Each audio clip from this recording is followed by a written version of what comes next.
क्षण तुम्हें महामंत्री पद से वंचित करते हैं। अब तुम महामंत्री नहीं रहे, दंड के पात्र और अपराधी बन गए हो। सैनिकों, देखते क्या हो, इस विद्रोही को बंदी बनाकर कारागृह में डाल दो। यह अन्याय है महाराज, घोर अन्याय। आप पटरानी सुरुचि को प्रसन्न करने के लिए बड़ी महारानी सुनीति के साथ अन्याय कर रहे हैं। मैं आपके इस अन्याय का विरोध करता हूं। आपको सुनीति पुत्र ध्रुव को उसका अधिकार देना ही पड़ेगा। कंपिला के राज्यसभा सदस्यों, बड़ी महारानी सुनीति के पुत्र और कंपिला के युवराज ध्रुव के प्रति इस अन्याय का आप सब विरोध करें। अन्याय के विरुद्ध विद्रोह करें। ये अन्याय नहीं, न्याय है। जिसका त्याग कर दिया गया हो उसका पुत्र कैसे युवराज हो सकता है? सैनिकों, इसे ले जाकर कारागार में डालकर महाराज की आज्ञा का पालन करो। ये अन्याय है, घोर अन्याय। ये अन्याय है। ये अन्याय नहीं, न्याय है, न्याय है।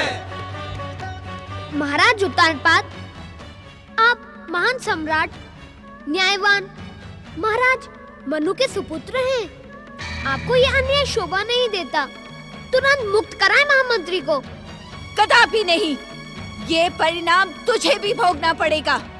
यदि तूने महाराज के न्याय को चुनौती देने का दुस्साहस किया तो तुझे इससे भी कठोर दंड दिया जाएगा। मेरी माता को अपने अधिकारों से वंचित करने वाली मेरी विमाता सुरुचि माताश्री आप ही है ना? मैं महाराज उत्तानपाद और कंपिला की पटरानी हूँ, तेरी माताश्री नहीं। आपके कहने मात्र से सत्य असत्य नहीं हो जाएगा माताश्री। आप भी मेरी माता हैं। महाराज के गोद में बैठा हुआ आपका पुत्र मेरा छोटा भाई ही है। पिताश्री, क्या आप मेरे पिता नहीं हैं? क्या यह मेरी माता नहीं है? आपके गोद में बैठा हुआ उत्तम मेरा छोटा भाई नहीं है? क्या इस सत्य को आप असत्य कह सकते हैं?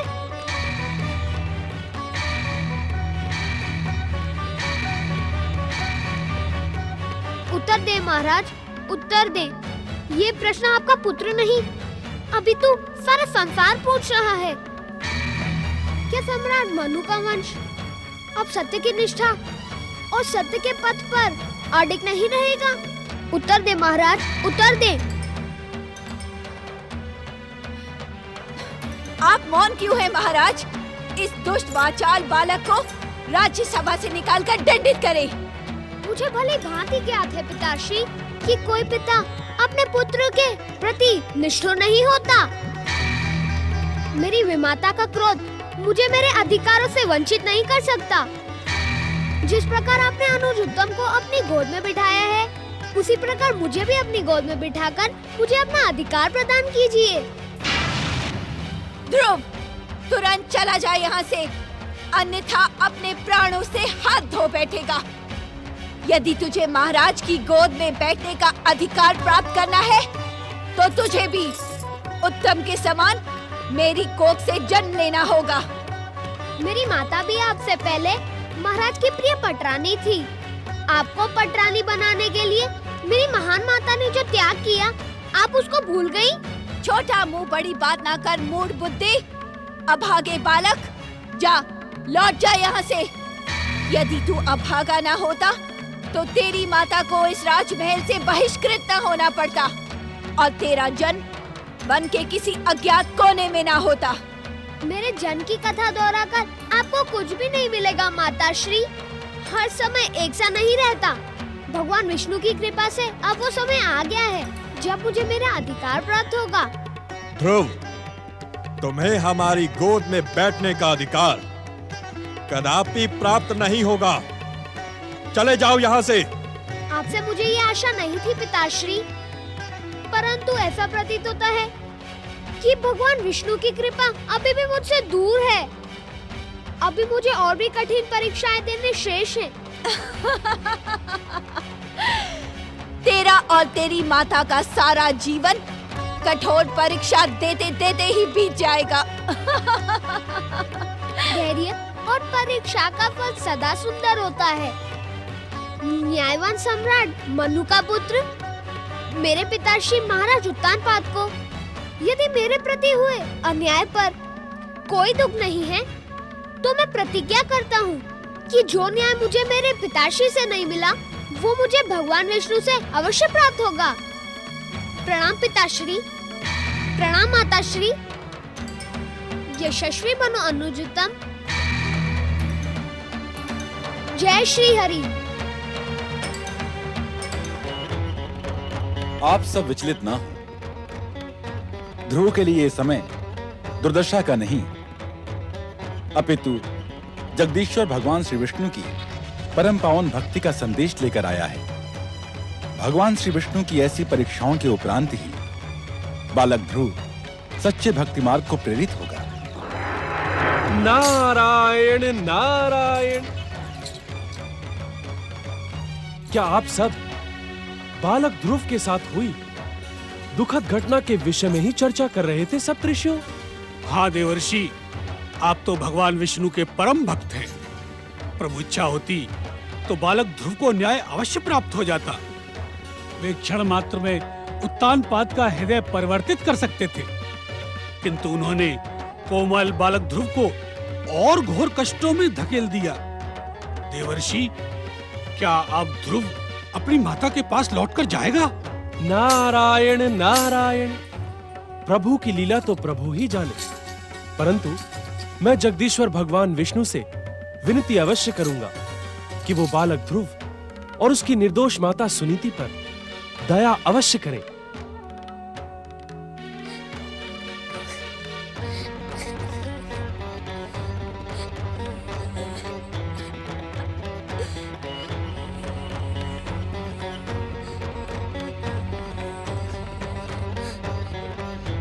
नहीं माता नहीं, अब मैं तुम्हें अपना अपमानित मुख नहीं दिखाऊंगा। तुम मेरे अपमान की करुण कथा सुनकर और भी दुखी हो जाओगी। नारायण नारायण।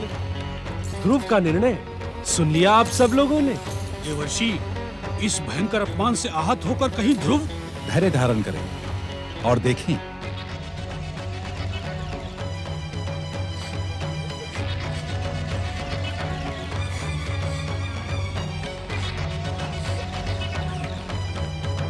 मेरे आराध्य जगदीश्वर श्री भगवान विष्णु, मैंने अपने पिता के राजसभा में प्रतिज्ञा की है कि जो न्याय मुझे अपने पिता से नहीं मिला, वो मैं आपसे प्राप्त करूंगा। हे जगत के पिता, हे पालनहार, जब मैं आपसे न्याय प्राप्त करूंगा, तभी मैं अपनी माता को अपना मुख दिखाऊंगा।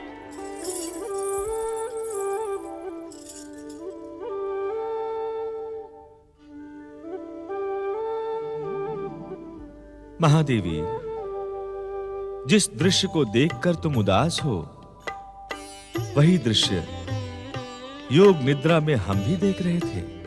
त्रिलोकीनाथ, ये देखकर भी आपने अपने परम भक्त ध्रुव की कोई सहायता नहीं की।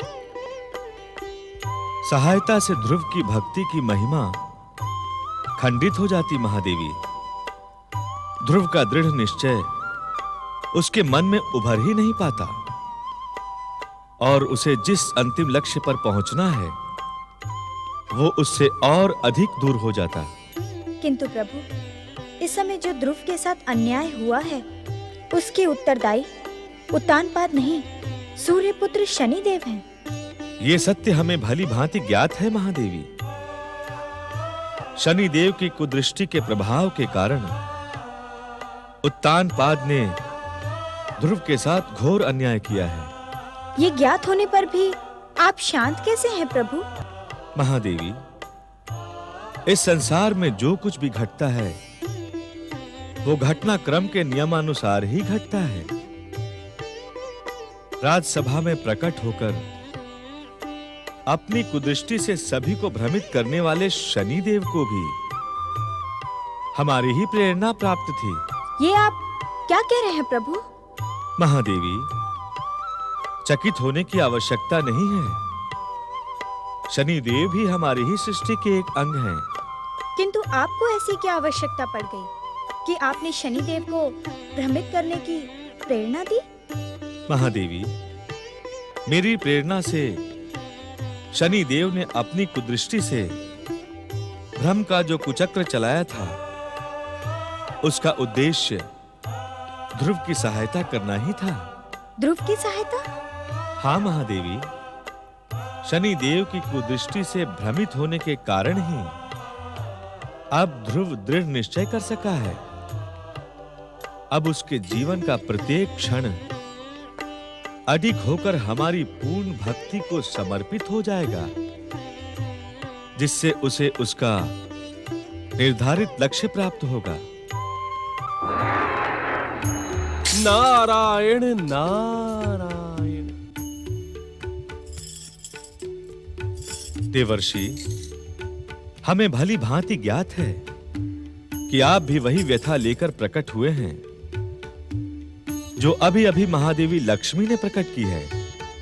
नारायण नारायण। प्रभु, हे भक्तवत्सल, हे दया के सागर, हे कृपा निधान, अबोध बालक ध्रुव और उसकी निर्दोष माता सुनीति पर कृपा करें। देवर्षि, जब तब व्रत का मार्ग ऐसी ही व्यथाओं और वेदनाओं से होकर जाता है, किंतु पूर्णतः के पश्चात जब तब व्रत के मार्ग पर चलने वाले साधक को जो परम सुख और चरम शांति प्राप्त होती है, उसका उल्लेख किसी के लिए भी शब्दों में व्यक्त करना असंभव है। प्रभु, मैं मानता हूं कि ध्रुव एक असाधारण दृढ़ निश्चयी बालक है, किंतु वो है तो बालक ही। शनिदेव द्वारा विस्तारित होने वाले भ्रम और निर्दयी व्यवहार के कारण वो भटक भी तो सकता है। देवर्षि, आप भागवत भक्ति के प्रचारक और भक्त शिरोमणि हैं। इस कारण ध्रुव को भ्रमित होने से बचाने का उत्तरदायित्व हम आपको सौंपते हैं।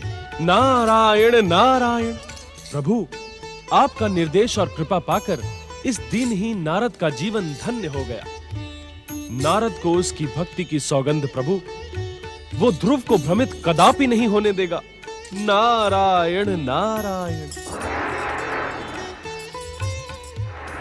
नारायण नारायण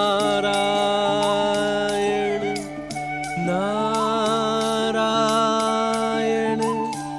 नारायण।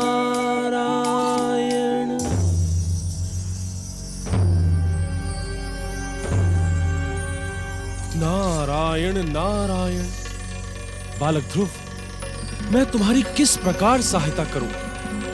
इस संसार के प्रपंचों और सात्विकता की शत्रुता से तुम्हें भ्रमित होने से कैसे बचाऊं? नारायण नारायण। इस संसार में सत्य, अहिंसा और भक्ति के मार्ग पर चलने वाले को तुम्हारी ही भांति परीक्षाएं देनी पड़ती हैं। बिना सत्य का अनुभव किए ये संसार सत्य पर विश्वास ही नहीं करता ध्रुव, अपितु सत्यवृत्ति के मार्ग में कांटे बिछाता है। नारायण नारायण। किंतु मुझे जगदीश्वर भगवान विष्णु के आदेश का पालन करना ही होगा। तुम जैसे परम भागवत भक्त की सहायता करना नारद का सौभाग्य है। नारद, ध्रुव की सहायता करने से तुम्हारा सौभाग्य सिद्ध होगा अथवा दुर्भाग्य, इसका निर्णय तो समय करेगा नारद। किंतु अपने प्रभु के आदेश का पालन करने से पूर्व मेरा एक आदेश प्राप्त कर लो। नारद, ध्रुव को कष्टों से बचाने के लिए मैं तुम्हारे किसी भी प्रयास को सफल नहीं होने दूंगा। नारद, क्या देवर्षि नारद में इतनी विशिष्टता नहीं बची कि वो शनिदेव की बात का उत्तर दे? नारायण नारायण। आप जैसे अशिष्ट, अहंकारी और श्री विष्णु द्रोही से शिष्टता दिखाना संभव भी कैसे है शनिदेव? नारद, सत्य को सुनकर उत्तेजित न हो। आपने तो स्वयं ही कह दिया कि आप मेरे किसी भी प्रयास को सफल न होने देंगे। नारायण नारायण। तो उस स्थिति में मेरे कहने के लिए बचता ही क्या है? तो कहने के लिए आज कुछ बचा है और ना ही भविष्य में कुछ बचेगा। इस संसार की विध्वंसक, विनाशक, भयानक और मारक को दृष्टि के स्वामी शनिदेव किसी भी विष्णु भक्त को कुछ कहने के योग्य ही नहीं रहने देंगे। शनिदेव, जय और पराजय जीवन के दो महत्वपूर्ण किनारे हैं। जय से मनुष्य में उत्साह और महत्वाकांक्षा बढ़ती है, किंतु पराजय से सत्य की शिक्षा और भविष्य में जय पाने की भावना विकसित होती है। नारद, तुम किसकी जय पराजय की बात कर रहे हो? नारायण नारायण। शनिदेव, यहाँ पर हमारे और आपके अतिरिक्त और कोई भी नहीं है। मैं आप ही की बात कर रहा हूँ। अर्थात? नारायण नारायण। शनिदेव, जिन विध्वंसक, विनाशक, भयानक और मारक शक्तियों का भय आप संसार को दिखाते हैं, उनका प्रदर्शन मैंने जगदीश्वर भगवान विष्णु के अमोघ के सम्मुख देख लिया। उस पराजय से शिक्षा लें और भविष्य में सत्य के पथ पर चलकर बिना किसी को पीड़ित किए विजय की भावना विकसित करें। आपका कल्याण होगा। नारद, मुझे चुनौती देने का दुस्साहस ना करो नारद, ना। नारायण नारायण। शनिदेव, ये दीनहीन नारद हाथों में वीणा और खड़ताल बजाने वाला भला किसी को क्या चुनौती दे सकता है? अब आप मेरे सत्परामर्श को यदि चुनौती मान लें तो मैं आपकी क्या सहायता कर सकता हूं? नारद, भाग्य विधाता शनिदेव को अपने किसी भी अभियान में किसी की सहायता की आवश्यकता नहीं है। तुम इसी प्रकार दीनहीन बने रहो नारद, दीनहीन। हम तुम पर अवश्य कृपा करेंगे, किंतु ये ध्रुव हमारे कुदृष्टि के प्रहार से सुरक्षित नहीं बचेगा, कदापि नहीं। नारायण नारायण। शनिदेव, आप अपना प्रयास करें और मैं अपने स्वामी जगदीश्वर भगवान विष्णु के आदेश का पालन करते हुए अपना प्रयास करता हूं। और प्रभु कृपा से मुझे पूर्ण विश्वास है कि मैं ध्रुव का उचित मार्गदर्शन करूंगा। तू क्या मार्गदर्शन करेगा नारद? तू क्या करेगा? क्या तूने ध्रुव के मार्ग पर हमारे कुदृष्टि का प्रभाव नहीं देखा नारद?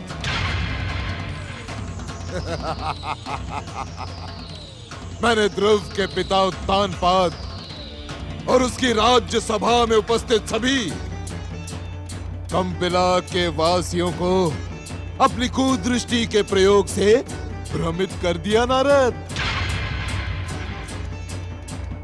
मेरी कुदृष्टि के ही कारण ध्रुव को कंपिला में अपमान और तिरस्कार के अतिरिक्त और कुछ नहीं मिला। देखें नारद जी, देखें वहां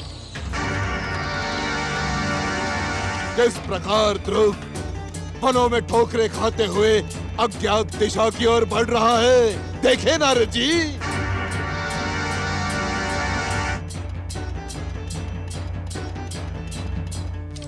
नारायण नारायण। शनिदेव, भक्ति की दिशा में बढ़ने वाले का मार्ग कभी अज्ञात हो ही नहीं सकता, क्योंकि इस संसार के प्रारंभ और अंत का एकमात्र मार्ग जगदीश्वर भगवान विष्णु है।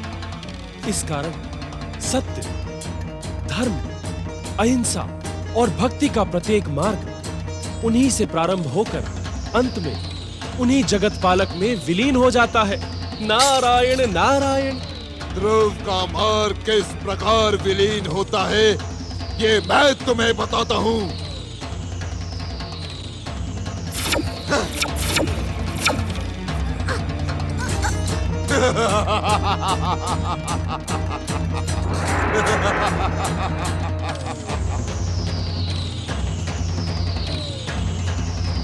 नारद, तुम मेरा पान करने का अवसर कभी नहीं छोड़ते। अमोघ के प्रहार से आहत मेरा ये चरण तुम्हारी और मेरी शत्रुता का भयंकर प्रतीक है। आज भी तुमने मेरा भयंकर अपमान किया। इसका परिणाम इस ध्रुव और उस विष्णु को भुगतना ही होगा। नारद, सुना तुमने?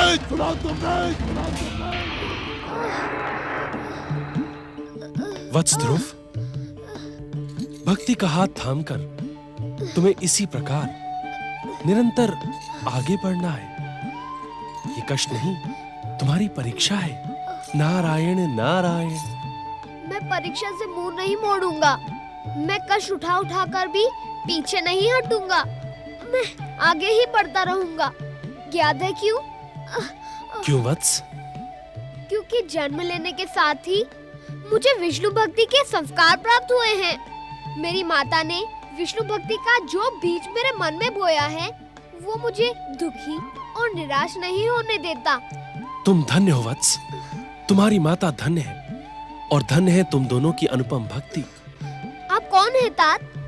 मेरा नाम और मेरी माता का परिचय भी है आपको? वत्स, मैं तुम्हारे ही समान जगदीश्वर भगवान विष्णु का एक भक्त हूँ। और ये समझ लो, उन्होंने मुझे तुम्हारे पास तुम्हारी सहायता के लिए भेजा है। इस प्रकार आश्चर्य से क्या देख रहे हो ध्रुव? क्या तुम्हें मेरी बात पर विश्वास नहीं?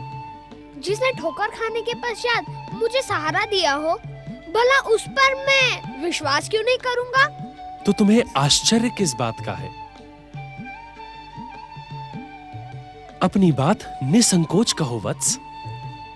मेरे आराध्य भगवान विष्णु ने आपको मेरी सहायता के लिए भेज दिया। क्या वे स्वयं नहीं आ सकते थे? मैं तो उन्हें एक पल के लिए भी नहीं भूलता। मेरी माता निरंतर उन्हीं का नाम जपती रहती है। वे तो भक्त वत्सल है तात। फिर उन्होंने मुझे स्वयं दर्शन देना उचित क्यों नहीं समझा?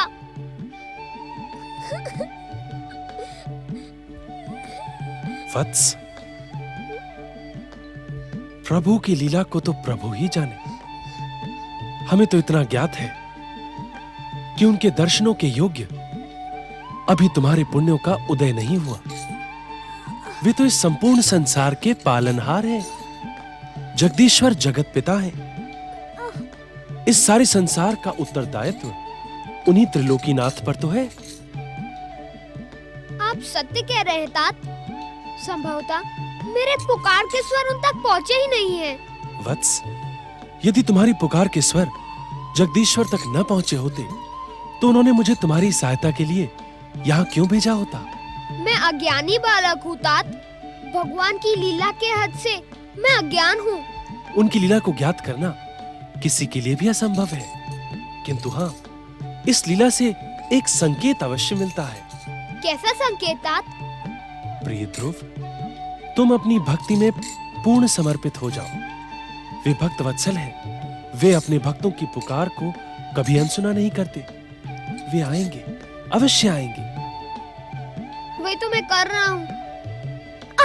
वत्स ध्रुव, अब कब तक इस प्रकार मुझे ठोकरें खाने से बचाने का प्रयास करेंगे? हे भक्तराज, मुझे मेरी दशा पर छोड़ दीजिए। यदि भक्तों से भगवान के मन में मेरे लिए करुणा और सहानुभूति हो, तो वे अवश्य मेरी सहायता करेंगे। प्रिय ध्रुव, मैं तुमसे कुछ और भी कहने का इच्छुक हूँ। मुझे तुमसे कुछ पूछना भी है वत्स। आज्ञा करे भक्तराज। वत्स, तुम जिस मार्ग पर आगे बढ़ रहे हो, वहाँ श्रद्धा, भक्ति और आस्था का आश्रय लेना अत्यंत आवश्यक है। इस कारण तुम्हें इनका महत्व समझना होगा। भगवान विष्णु के परम भक्त मैं एक अबोध बालक हूँ। मेरी माता ने इन सब बातों के विषय में मुझे कुछ नहीं बताया। तो भला मैं इनका महत्व कैसे समझूंगा? क्षमा करें, आप जैसे ज्ञानियों की ज्ञानपूर्ण बातें भला मुझ अज्ञानी की समझ में आएंगी भी कैसे? मेरे जीवन में जो ठोकरें लिखी हैं, मैं भगवान विष्णु का नाम लेकर उन्हें झेलता हुआ आगे बढ़ूंगा। धन्य है तुम्हारी अटल भक्ति और भगवान विष्णु के प्रति निष्ठा। धन्य है। किंतु हे ध्रुव, तुम्हारा साथ छोड़ने से पहले मैं तुम्हें श्रद्धा, भक्ति, आस्था और जप, तप, व्रत का महत्व अवश्य समझाऊंगा, क्योंकि उनके महत्व को समझे बिना तुम इसी प्रकार बिना लक्ष्य के भटकते रहोगे और यूं ही कष्ट सहते रहोगे। वत्स ध्रुव, यदि मैं तुम्हारा मार्गदर्शन न कर सका और तुम इसी प्रकार भटकते रहे तो मेरा यहाँ आना व्यर्थ हो जाएगा। तात, क्या मैं आपसे एक प्रश्न पूछने की धृष्टता कर सकता हूँ? अवश्य वत्स। प्रभु के दर्शन और कृपा पाने के लिए आपने भी इसी प्रकार ठोकरें खाई थी? क्या आपने भी मेरे समान कष्ट उठाए थे? क्या आपकी माता मेरी माता के समान दुखों के पहाड़ ढो ढो कर थक चुकी थी? ऐसा प्रतीत होता है कि आपके साथ ऐसा कुछ भी नहीं हुआ। आपको भगवान विष्णु की कृपा बिना कष्ट के ही मिल गई। यदि मैंने तुम्हारे प्रश्न का उत्तर न दिया तो तुम्हारा बाल मन दुखी होगा। सुनो वत्स, प्रभु की कृपा पाने के लिए मैंने अपार कष्ट सहे। 3 बार मुझे जन्म धारण करने पड़े और हर जन्म में मैं प्रभु के दर्शन के लिए भटकता रहा और एक बार उनके दर्शन से मन तृप्त न हो जाए, इस कारण मैं एक ऐसी कथा का सूत्रधार बना जिसमें स्वयं मेरे भाई ने मुझे भटकते रहने का शाप दिया। आप कौन है तात? एक नारायण भक्त। क्या ये मेरा परिचय पर्याप्त नहीं है? अपने भाई के श्राप के कारण मैं सदा सर्वदा भटकता रहता हूँ।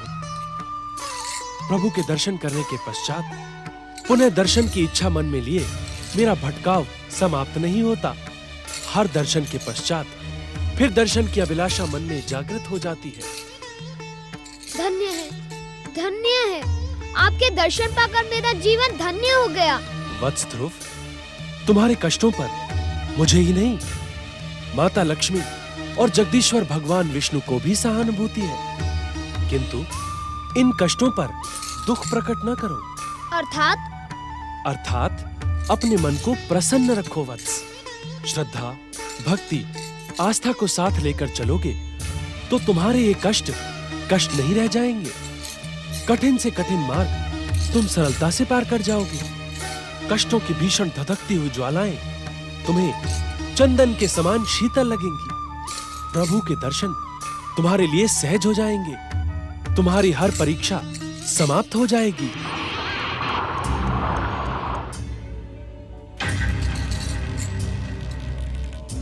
विध्वंसक शक्तियों के विरुद्ध विष्णु भक्त ध्रुव की चुनौती बढ़ती जा रही है राहु। विष्णु भक्तों की नहीं शनिदेव, विष्णु की चुनौती। छलिया विष्णु इस संसार से हमारा सर्वनाश कर देने का इच्छुक है। तुम्हारा कथन पूर्णता सत्य है राहु। विष्णु ने मुझे आहत करके इस संसार के सर्वनाश की भूमिका रच दी है। यदि उस दिन तुमने और दैत्य गुरु शुक्राचार्य ने मुझे मना न किया होता तो विध्वंसक शक्तियों की तांडव लीला से जगत पालक विष्णु के इस जगत में महाप्रलय हो जाती। महाप्रलय राहु। भाग्य विधाता शनिदेव, जगत पालक विष्णु के जगत में विनाशक शक्तियों की महाप्रलय अनिवार्य है। हम विष्णु के दुस्साहस को कदापि क्षमा नहीं करेंगे। दैत्य सेनापति राहु, इस समय विनाशक शक्तियों के प्रतिशोध का प्रमुख केंद्र ये हठी बालक ध्रुव है। देखो राहु, किस प्रकार हमारा शत्रु नारद इसे धर्म और भक्ति का पाठ पढ़ा रहा है। देखो। आश्चर्य है भाग्य विधाता शनिदेव कि आपके भयंकर प्रहारों की बार बार ठोकरें खाकर भी ये दुष्ट हठी बालक ध्रुव विष्णु की भक्ति में भ्रमित है। मैं इस समय इस दुष्ट हठी बालक को भयानक दंड देने की योजना पर ही विचार कर रहा हूँ राहु। आपने सत्य कहा भाग्य विधाता। इस दुष्ट विष्णु भक्त को हम दंडित ही कर सकते हैं, क्योंकि किसी विष्णु भक्त के प्राण हरण तो कर ही नहीं सकते, कारण कि विष्णु का चक्र सुदर्शन सदा उनके भक्तों की रक्षा करता है। विष्णु के संसार में विध्वंसक शक्तियों के महाप्रलय को प्रस्तुत करने के लिए हमें सर्वप्रथम विष्णु के चक्र सुदर्शन और आमोग को ध्वस्त करने के लिए विस्फोटक एकत्र करना होगा। राहु, इस समय अट्टहास का कारण क्या है? शनिदेव, क्या आपकी कुदृष्टि मधुवन में बैठे उस मधु राक्षस पर नहीं गई, जो मधुवन के मीठे वातावरण में रहकर अपनी भयानकता और राक्षसत्व भूल गया है? मधुवन का मधु राक्षस? हाँ भाग्य विधाता, मधुवन का मधु राक्षस। मधुवन में उसका एक क्षत्र साम्राज्य है। कोई भी देवता, दानव, नाग, किन्नर उसके वन में प्रवेश करने का दुस्साहस नहीं कर सकता। विष्णु के चक्र सुदर्शन और अमोघ को ध्वस्त कर देने की शक्ति रखने वाला मधु विध्वंसक शक्तियों का अमोघ प्रमाणित हो सकता है, परंतु क्या राहु? मधु को ज्ञात ही नहीं कि उसमें कैसी विनाशक, भयानक, विध्वंसक और विस्फोटक शक्ति छुपी हुई है। इसकी सूचना विध्वंसक शक्तियों के अधिष्ठाता शनिदेव को पहले क्यों नहीं दी गई राहु? राहु उचित समय पर उचित कार्य करने के लिए प्रसिद्ध है। विध्वंसक शक्तियों का अधिष्ठाता शनिदेव इस समय नारद उस दुष्ट हठी बालक ध्रुव को लेकर मधुवन के समीप है। ये समय मधु को जगाने के लिए उचित है। हाँ राहु, हाँ, मधु को जगाना होगा, उसे जगाना होगा, उसे बताना होगा कि विष्णु का एक भक्त नहीं शनिदेव, 2 भक्त उसके मधुवन में प्रवेश करने का दुस्साहस कर रहे हैं। मुझे पूर्ण विश्वास है राहु कि मधु की राक्षसी शक्तियां नारद और ध्रुव को भयानक कष्ट पहुंचाकर हमारे मन को शांति पहुंचाएंगी। हाँ राहु। भाग्य विधाता शनिदेव, मधु की राक्षसी शक्तियां ध्रुव को विष्णु भक्ति के योग्य रहने ही नहीं देंगी।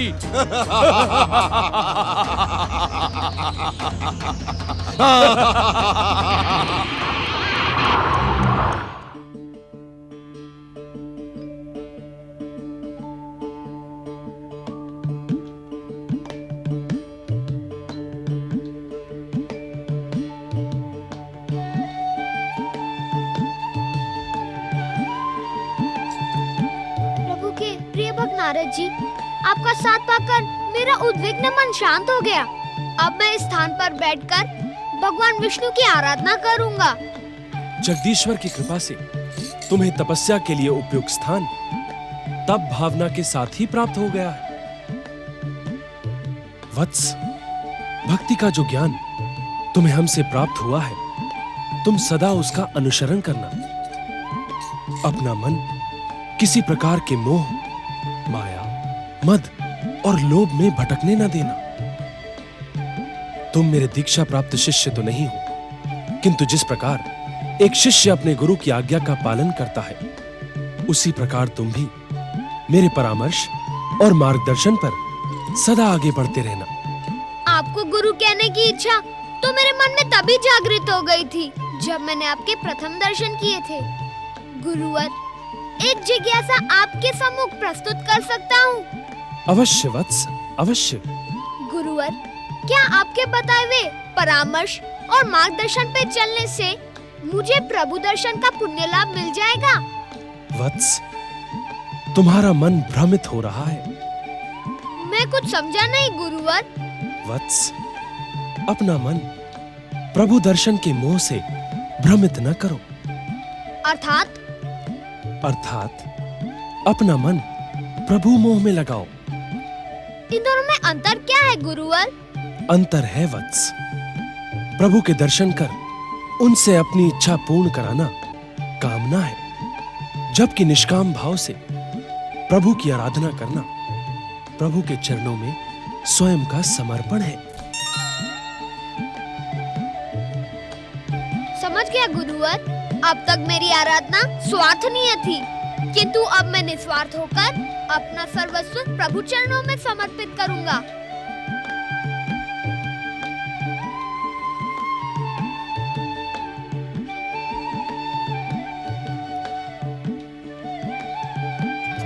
भगवान विष्णु तथा देवर्षि नारद के परामर्श के अनुसार जब तब व्रत करने वालों की रक्षा का दायित्व हमारा है, वैसे ही विष्णु भक्त बालक ध्रुव की रक्षा का भी दायित्व हमारा ही है। देवगुरु, इस मधुवन में मधु राक्षस का निवास है। देवगुरु, क्या मधु अपनी भयानक राक्षसी शक्ति से परम विष्णु भक्त बालक ध्रुव की तपस्या में बाधा उत्पन्न नहीं करेगा?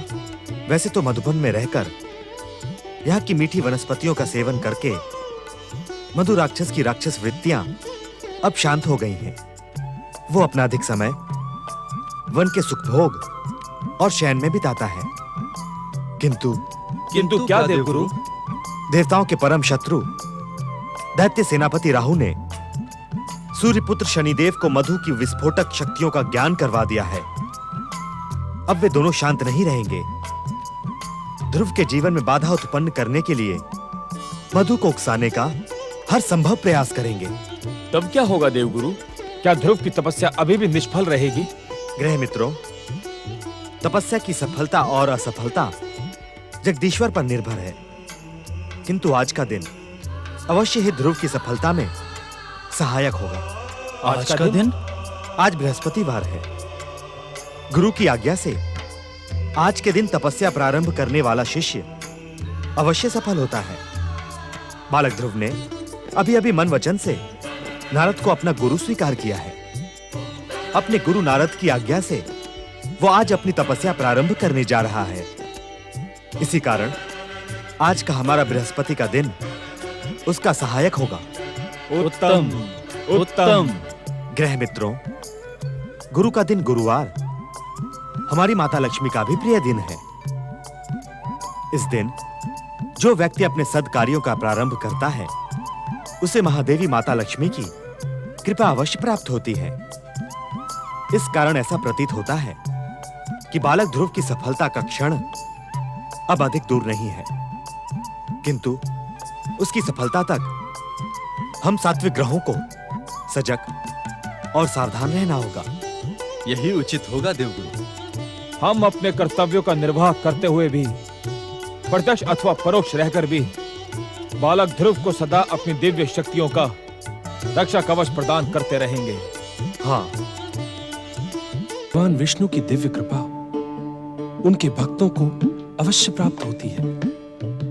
दृढ़ निश्चय, श्रद्धा और अडिग आस्था मन में प्रभु भक्ति को जन्म देती है और उसी में से प्रभु कृपा की अमृत धारा बह निकलती है।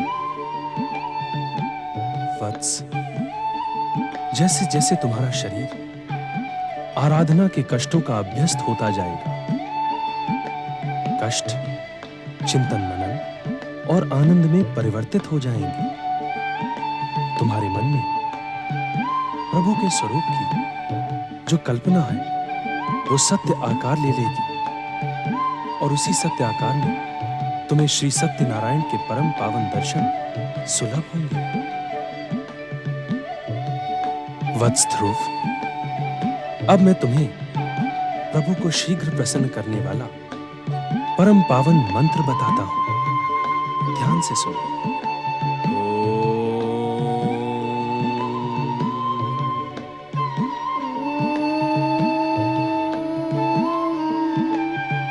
नमो भगवते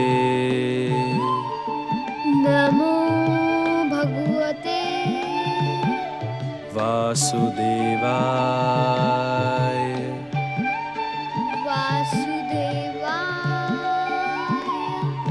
बोलो वत्स।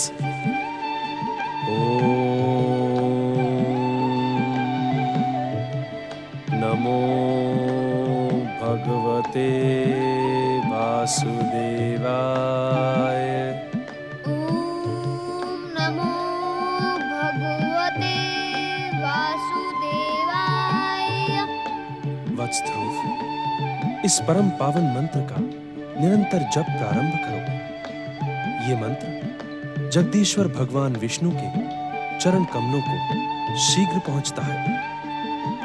इस मंत्र के कारण जगदीश्वर के हृदय में भक्त के प्रति वात्सल्य प्रफुटित होता है। नमो भगवते वासुदेवाय।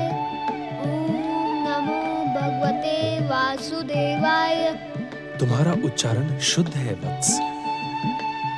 जप करते समय बाहरी आपदाओं और कष्टों को अनदेखा करके स्वयं को मन, वचन और कर्म से जगदीश्वर भगवान विष्णु के चरणों में समर्पित कर दो।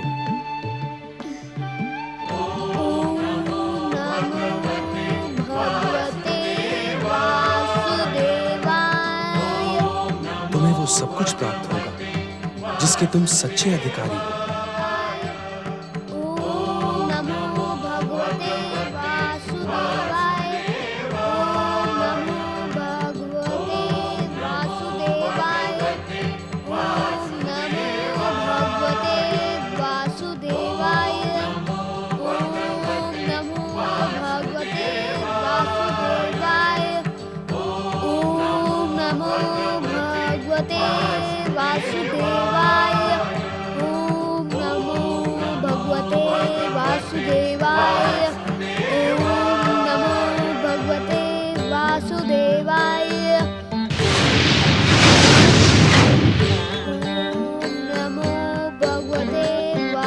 वासुदेवाय। ओम नमो भगवते वासुदेवाय। ओम नमो भगवते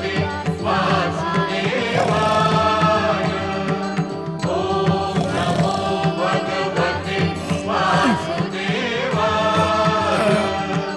ओम नमो भगवते वासुदेवाय। ओम नमो भगवते वासुदेवाय। ओम नमो भगवते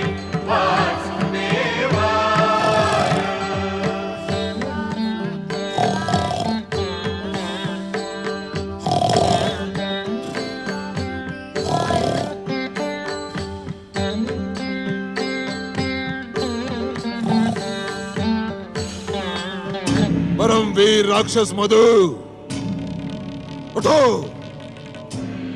हम तुम्हें सक्रिय और सचेत करने आए हैं।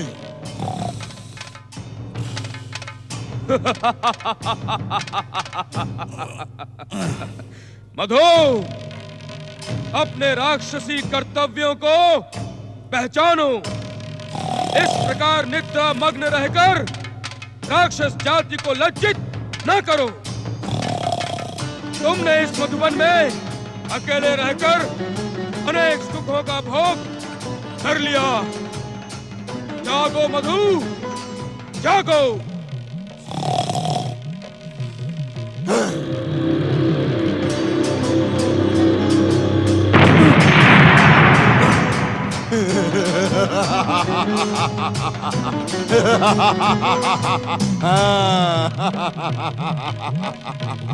मुझे आदेश देने वाले तुम दोनों कौन हो?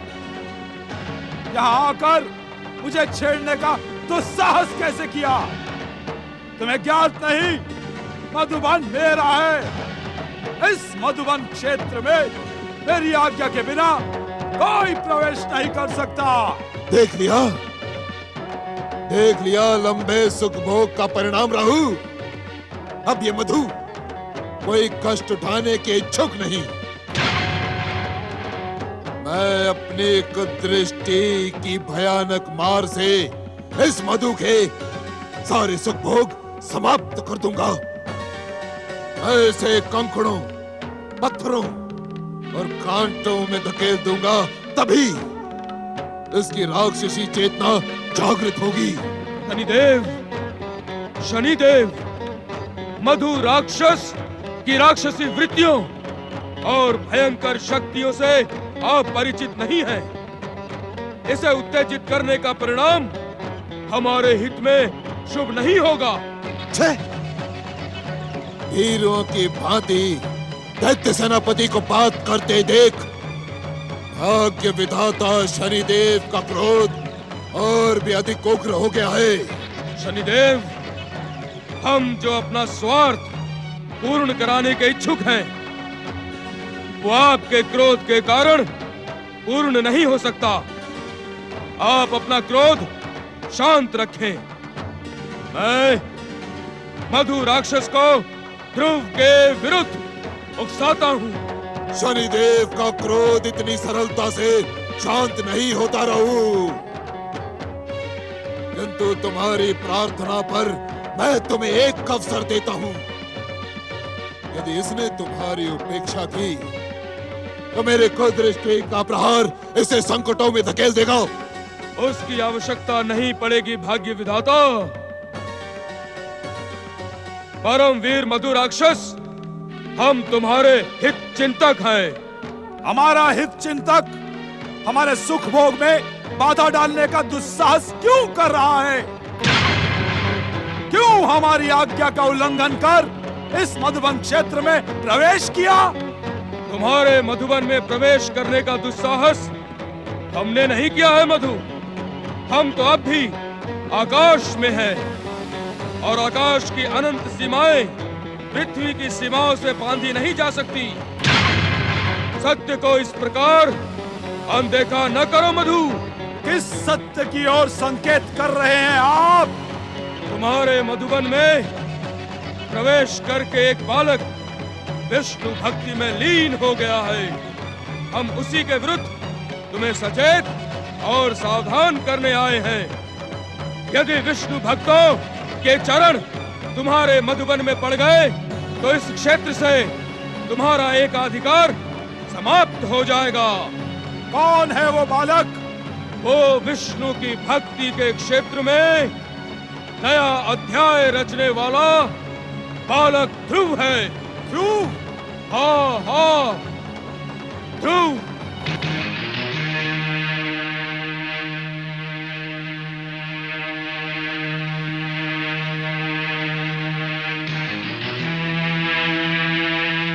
ये छिन्न मस्तक, क्या तुम मुझ जागते हुए मधु को निद्रामग्न समझकर अपना स्वार्थ सिद्ध कर रहे हो? मुझे तो मधुबन क्षेत्र में वो बालक कहीं दिखाई नहीं पड़ता। चले जाओ यहाँ से। यदि तुम दोनों ने मेरे सुख भोग में बाधा डालने का दुस्साहस किया तो मैं तुम दोनों को दंडित करूंगा। फल फूल समझकर तुम दोनों को अपना निवाला बनाकर खा जाऊंगा।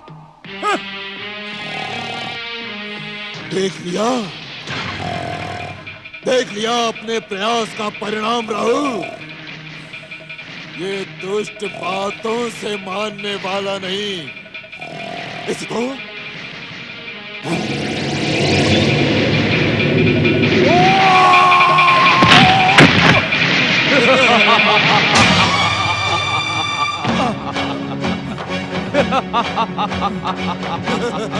मधु, अब तुम बिल्कुल राक्षस दिखाई पड़ रहे हो। तुम्हारा ये भयंकर क्रोधी रूप देखकर मैं प्रसन्न हो गया।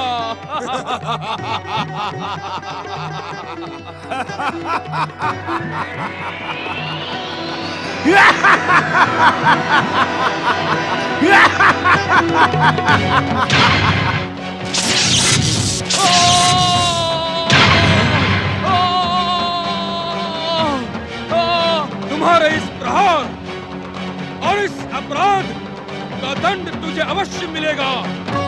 भाग्य विधाता शनिदेव इस दुष्ट को दंड दे। यदि मुझ पर किसी ने भी प्रहार किया तो वो मेरे प्रहार से बच नहीं पाएगा।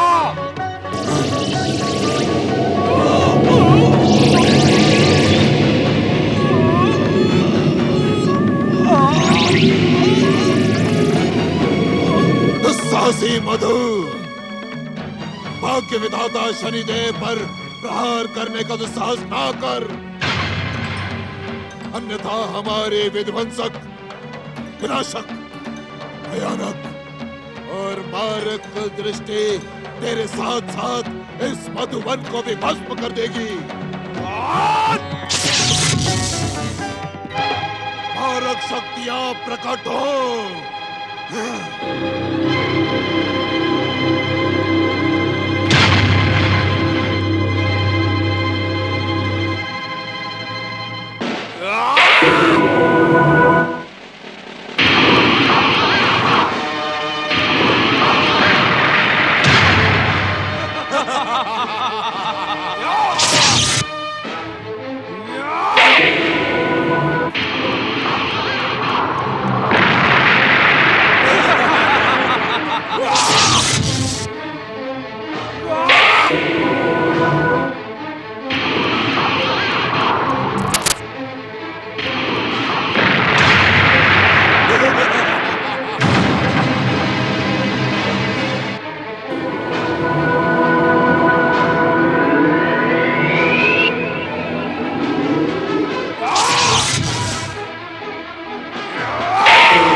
जब तब व्रत में आस्था रखने वाले गृह मित्रों, मधु राक्षस के सम्मुख असफल हो जाने के कारण सूर्यपुत्र शनिदेव और दैत्य सेनापति राहु परम विष्णु भक्त ध्रुव की तपस्या के विरुद्ध अधिक उग्र हो जाएंगे। ऐसी स्थिति में हमारा क्या करना उचित होगा गुरुदेव? चंद्रदेव, हमें भक्त ध्रुव की रक्षा हेतु यहां निरंतर उपस्थित रहना होगा। देवगुरु, प्रकट रहकर भक्त ध्रुव की रक्षा करना अनुचित होगा, क्योंकि हमें देखकर शनिदेव का क्रोध भड़क सकता है और वे अधिक भयानक रूप धारण कर सकते हैं। देवगुरु, यदि आप हमें आज्ञा दें तो हम अदृश्य रहकर यहाँ उपस्थित रहेंगे।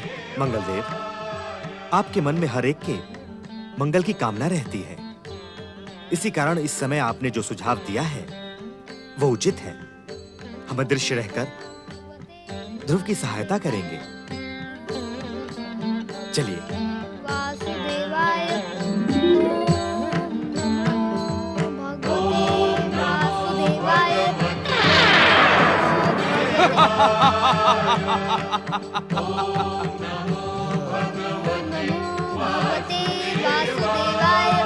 ओम नमो भगवते वासुदेवाय।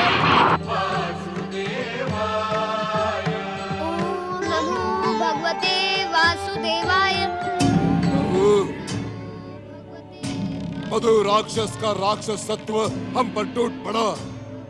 तुम्हारा प्रयास विफल हो गया। अब हम किसी और के शक्ति पर विश्वास नहीं कर सकते। अब हमें स्वयं के बाहुबल से ध्रुव की तपस्या को खंडित करना होगा। बाहुबल तो आपके पास है भाग्य विधाता शनिदेव। मेरे पास तो केवल मस्तक बल है, और बाहुबल भी मधु राक्षस ने निर्बल सिद्ध कर दिया। क्षमा करे भाग्य विधाता शनिदेव, मैं निराश हो गया हूँ।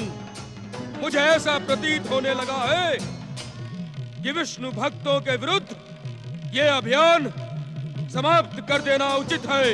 ये तुम क्या कह रहे हो राहुल? क्या दैत्यों का सेनापति देवताओं के सम्मुख अपनी पराजय स्वीकार नहीं कर रहा? देवता छलिया है राहुल। यदि उन्हें तुम्हारे निराश होने का ज्ञान हो गया तो वे पृथ्वी और पाताल के राक्षसों का सर्वनाश कर देंगे। दैत्य, असुर, राक्षस जातियों के पराक्रम कीर्ति गाथा के पन्नों में बंद कर रह जाएंगे राहु, बंद कर रह जाएंगे। तो मैं क्या करूं भाग्य विधाता? मेरे कुछ समझ में नहीं आ रहा। सूर्य और चंद्रमा जैसे तेजस्वी ग्रहों को ग्रसने वाला ये परम वीर दैत्य सेनापति राहु आज एक साधारण से राक्षस मधु के प्रहार से आहत हो गया। मेरे इस अपमान के कारण मेरा मन निराश हो गया है शनिदेव। राहु, तुम तो सदा ही मेरे मन में प्रतिशोध की ज्वाला जलाते रहे हो। यदि आज तुम ही निराश हो गए तो दैत्य, असुर और राक्षस जातियों का भविष्य संकट में पड़ जाएगा राहु, संकट में पड़ जाएगा। मेरी विध्वंसक शक्तियों के सम्मुख वो साधारण राक्षस मधु जीवित कैसे बच गया? मुझे पूर्ण विश्वास है राहु कि किसी गुप्त शक्ति ने मधु की सहायता की है। आपका विश्वास अन्यथा नहीं हो सकता शनिदेव। आपकी उत्साहजनक बातें सुनकर मेरी निराशा छट गई है। अब हम इस दुष्ट विष्णु भक्त ध्रुव को अपनी कुदृष्टि से भस्म कर देंगे।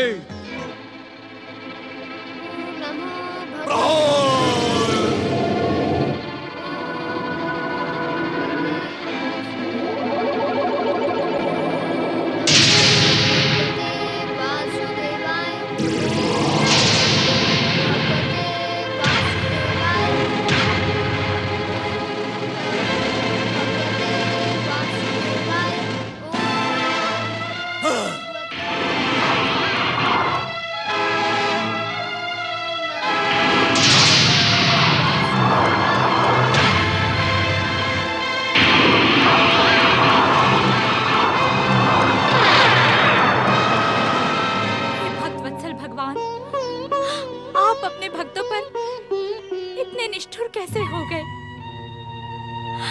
मेरा ध्रुव आपके ही विश्वास पर अपना अधिकार मांगने गया था, परंतु ज्ञात नहीं और कितनी परीक्षाएं देनी पड़ेंगी आपका अधिकार प्राप्त करने के लिए। हे दया के सागर, हे सच्चिदानंद, हे कृपा निधान, मेरी और कोई इच्छा नहीं मेरी। केवल मेरे पुत्र को मेरे पास भेज दे, केवल मेरे ध्रुव को मेरे पास भेज दे।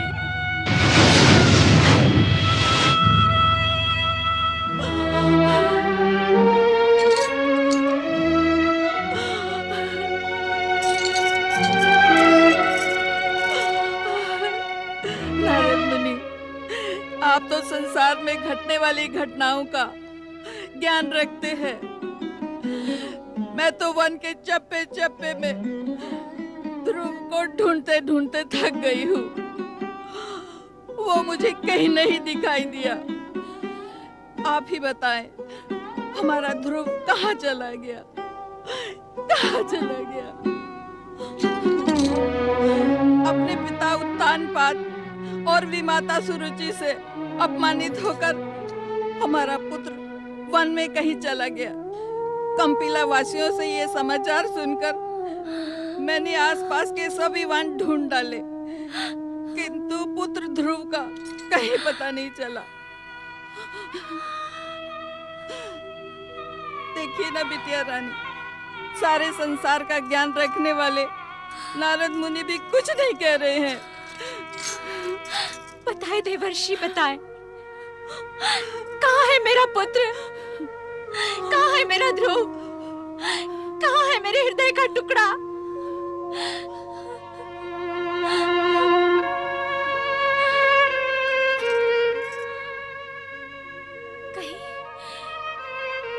कहीं अपमान के कारण उस कोमल हृदय बालक का हृदय तार तार तो नहीं हो गया?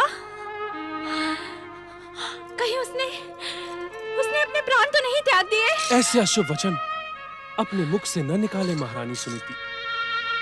क्या आप भगवान विष्णु की उस महान कृपा को भूल गई जो ध्रुव के जन्म के समय स्वयं भक्तवत्सल ने प्रकट होकर आपको प्रदान की थी? मैं कुछ नहीं भूली हूँ देवर्षि, किंतु ध्रुव के ना रहने के कारण मैं विक्षिप्त हो गई हूँ। स्मरण करें महारानी सुनीति कि ध्रुव के जन्म नक्षत्र के समय भगवान विष्णु ने क्या भविष्यवाणी की थी। क्या आज आपको भगवान विष्णु के वचनों पर विश्वास नहीं रहा? नारायण नारायण। क्या आपको विश्वास नहीं कि आपका पुत्र ध्रुव संसार का सर्वश्रेष्ठ भक्त बनेगा? भगवान के वचन के विश्वास पर तो आज तक जीवित हूँ, अन्यथा मैं अपने पुत्र का विछोह एक क्षण भी स्वीकार न कर पाती। परंतु दया निधान हमारी कब तक परीक्षा लेंगे? कब तक देवर्षि, कब तक? नारायण नारायण। महारानी सुनीति, मैं आपको यही समाचार देने आया था कि आपका पुत्र ध्रुव श्रद्धा, भक्ति और आस्था को अंगीकार करके पूर्ण रूप से जप, तप और व्रत को समर्पित हो गया है। नारायण नारायण। महारानी सुनीति, सुखिया माई, अब वो दिन दूर नहीं जब परम भक्त ध्रुव विष्णु भक्ति का नया आदर्श संसार के सम्मुख प्रस्तुत करेगा। वो शीघ्र ही सफल होगा। नारायण नारायण।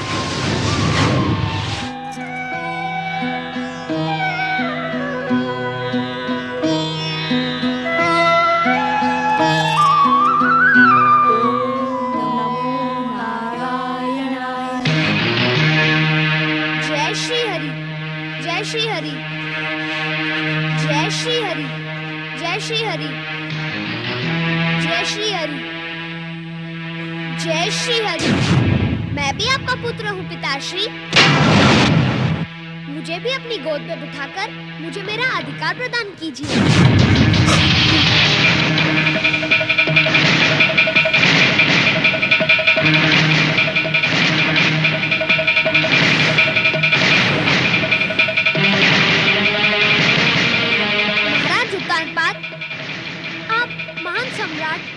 न्यायवान महाराज मनु के सुपुत्र हैं। ये प्रश्न आपका पुत्र नहीं, अभी तो सारा संसार पूछ रहा है। क्या सम्राट मनु का वंश अब सत्य की निष्ठा और सत्य के पथ पर अडिग नहीं रहेगा? उत्तर दे महाराज, उत्तर दे, उत्तर दे, उत्तर दे महाराज, उत्तर दे।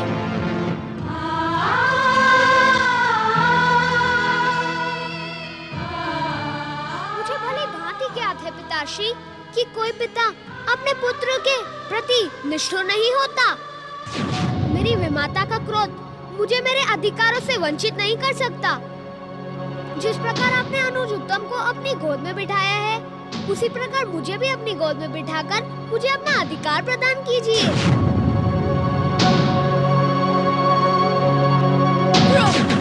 तुरंत चला जाए यहाँ से, अन्यथा अपने प्राणों से हाथ धो बैठेगा। यदि तुझे महाराज की गोद में बैठने का अधिकार प्राप्त करना है तो तुझे भी उत्तम के समान मेरी कोख से जन्म लेना होगा। मेरी माता भी आपसे पहले महाराज की प्रिय पटरानी थी। आपको पटरानी बनाने के लिए मेरी महान माता ने जो त्याग किया, आप उसको भूल गई? ध्रुव, तुम्हें हमारी गोद में बैठने का अधिकार कदापि प्राप्त नहीं होगा। चले जाओ यहाँ से, चले जाओ यहाँ से, चले जाओ यहाँ से।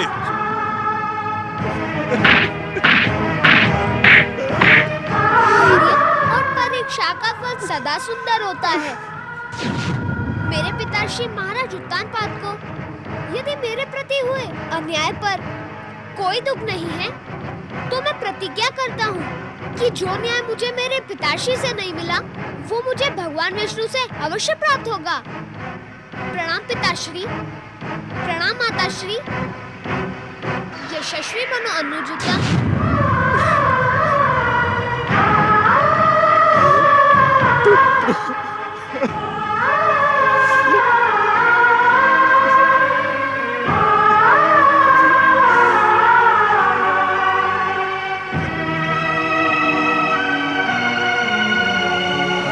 क्या है ध्रुव? मेरी इस विवशता का कारण क्या है? प्रिय पुत्र ध्रुव, मेरी विवशता का कारण है तुम्हारी माता प्रिय सुनीति के कारण सुरुचि को दिया हुआ मेरा वचन। मैं मनुवंशी उत्तानपाद अपने दिए हुए वचन से विमुख कैसे हो सकता हूं? इसी कारण पुत्र, इसी कारण मैं तुम्हें तुम्हारा अधिकार न प्रदान कर सका, न प्रदान कर सका। नारायण नारायण। प्रणाम देवर्षि। देवर्षि, मैं अपने किए पर अत्यंत दुखी हूं। दुख और पश्चाताप की काली छाया ने मेरे जीवन की सुख शांति छीन ली है। इस समय आपने मुझे दर्शन देकर मुझ अभागे पर महान उपकार किया है। कृपा करके मेरा मार्गदर्शन करें देवर्षि। नारायण नारायण। सत्य तो ये है महाराज उत्तानपाद कि अपनी इस दुर्दशा के दोषी आप स्वयं हैं। महारानी सुनीति ने जब आपको सुरुचि से विवाह के लिए विवश किया, तब भी आपने अपने नीति सम्मत स्वतंत्र विचारों का प्रयोग नहीं किया और अपने बनाए एक ऐसे दुष्चक्र में पड़ गए जिससे बाहर निकलना स्वयं आपके लिए कठिन हो गया। देवर्षि, महाराज उत्तानपाद, ऐसी ही भूल आपसे पहले आपकी महारानी सुनीति ने की थी, जिसका परिणाम वो अब तक भुगत रही हैं। एक विष्णु भक्त पुत्र को जन्म देकर भी पुत्र वियोग से दुखी है। ये आप क्या कह रहे हैं देवर्षि? सुनीति पुत्र वियोग से दुखी है? क्या हमारा प्रिय ध्रुव अपनी माता के पास नहीं है?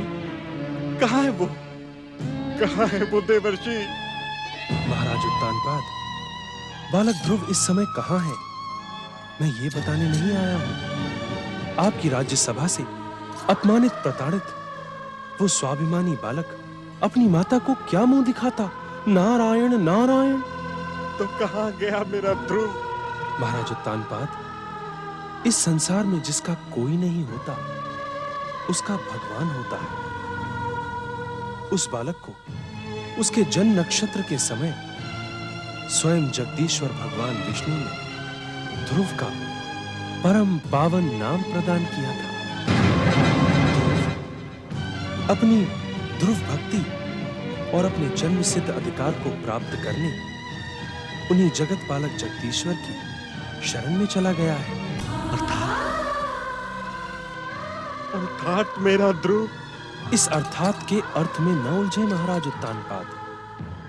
यदि आपके भीतर तनिक भी धर्म, नीति और न्याय शेष है तो ध्रुव को ढूंढे, उससे अपने अपराधों की क्षमा याचना करें और उसे मनाकर उसे उसका अधिकार प्रदान करें।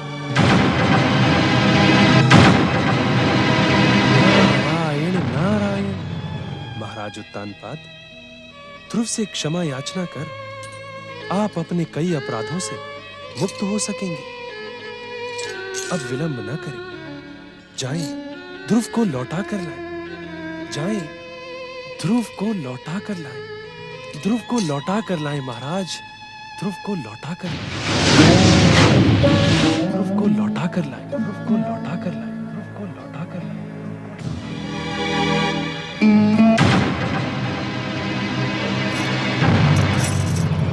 किससे बातें कर रहे हैं आप?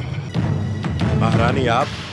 मुझे पटरानी कहना तो आप कब से भूल गए हैं महाराज, और इसका कारण मुझे भली भांति ज्ञात है। इतने वर्ष बीत गए किंतु मेरी सौत सुनीति आज भी आपके मन में बसी है। सुनीति की बात कहकर हमें और अधिक दुखी न करो सुरुचि। उसके और उसके पुत्र ध्रुव के प्रति किए गए अन्याय के कारण हमारा मन अत्यंत क्षुब्ध है। क्या आप ध्रुव के प्रति किए गए अन्याय का पश्चाताप करने के इच्छुक हैं? क्या आप ध्रुव को न्याय प्रदान करने के इच्छुक हैं? सावधान महाराज, स्मरण रहे, ध्रुव को न्याय प्रदान करने की कल्पना में कहीं आप युवराज उत्तम और मेरे साथ अन्याय करके मेरे क्रोध को उन्मत्त न कर दे।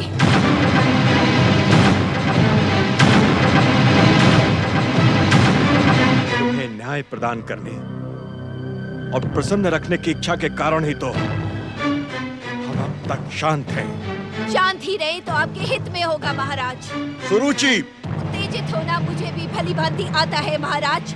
आप मुझे उत्तेजित होने के लिए विवश न करें। सुरुचि, तुमने अपना इच्छित सब कुछ पा लिया, अब क्यों हम पर व्यंग बाण बरसा रही हो? क्या मेरी सौत सुनीति ने आपको इतनी रात गए कोई संदेश भिजवाया था? चकित होकर अनभिज्ञ बनने का प्रयास न करें महाराज।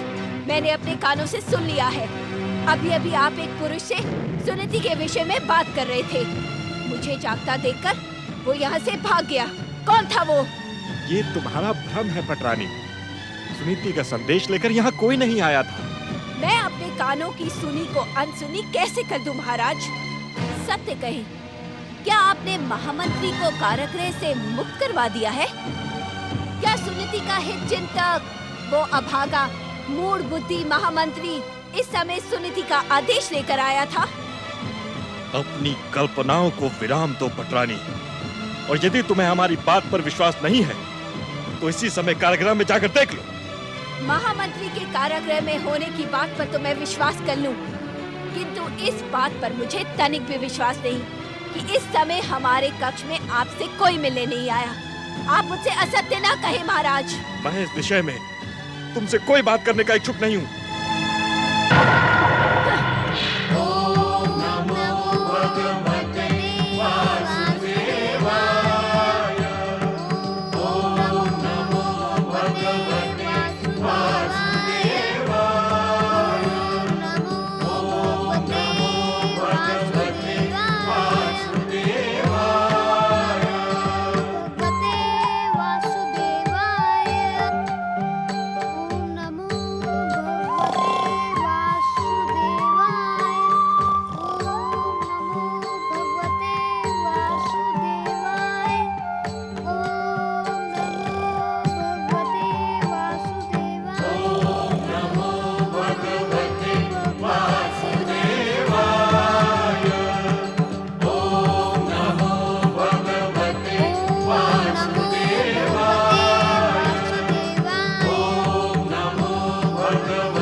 कौन है ये बालक?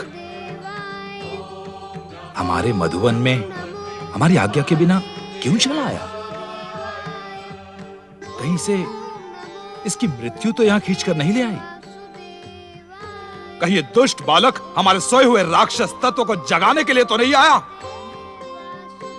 मधुवन के मीठे मीठे फल खाते हुए मधु की जीभ का स्वाद मीठा हो गया है।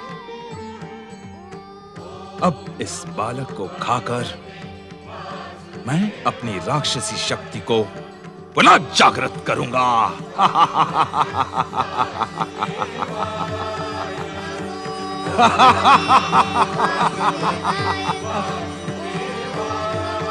दुष्ट बालक, कौन है रे तू?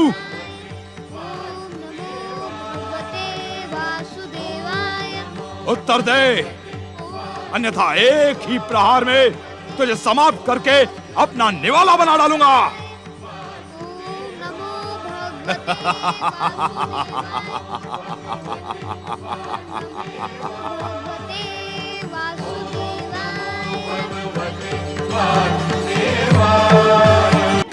मधुवन के मीठे मीठे फल खाते हुए मधु की जीभ का स्वाद मीठा हो गया। अब इस बालक को खाकर मैं अपनी राक्षसी शक्ति को पुनः जागृत करूंगा।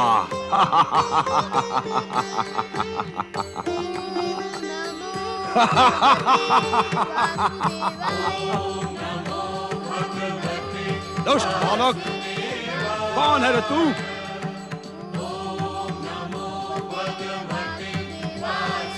उत्तर दे, अन्यथा एक ही प्रहार में तुझे समाप्त करके अपना निवाला बना डालूंगा।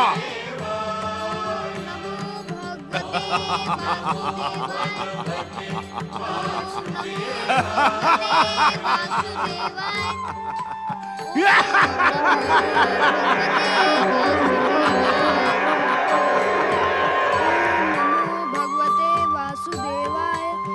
ओम नमो भगवते वासुदेवाय। ओम नमो भगवते वासुदेवाय।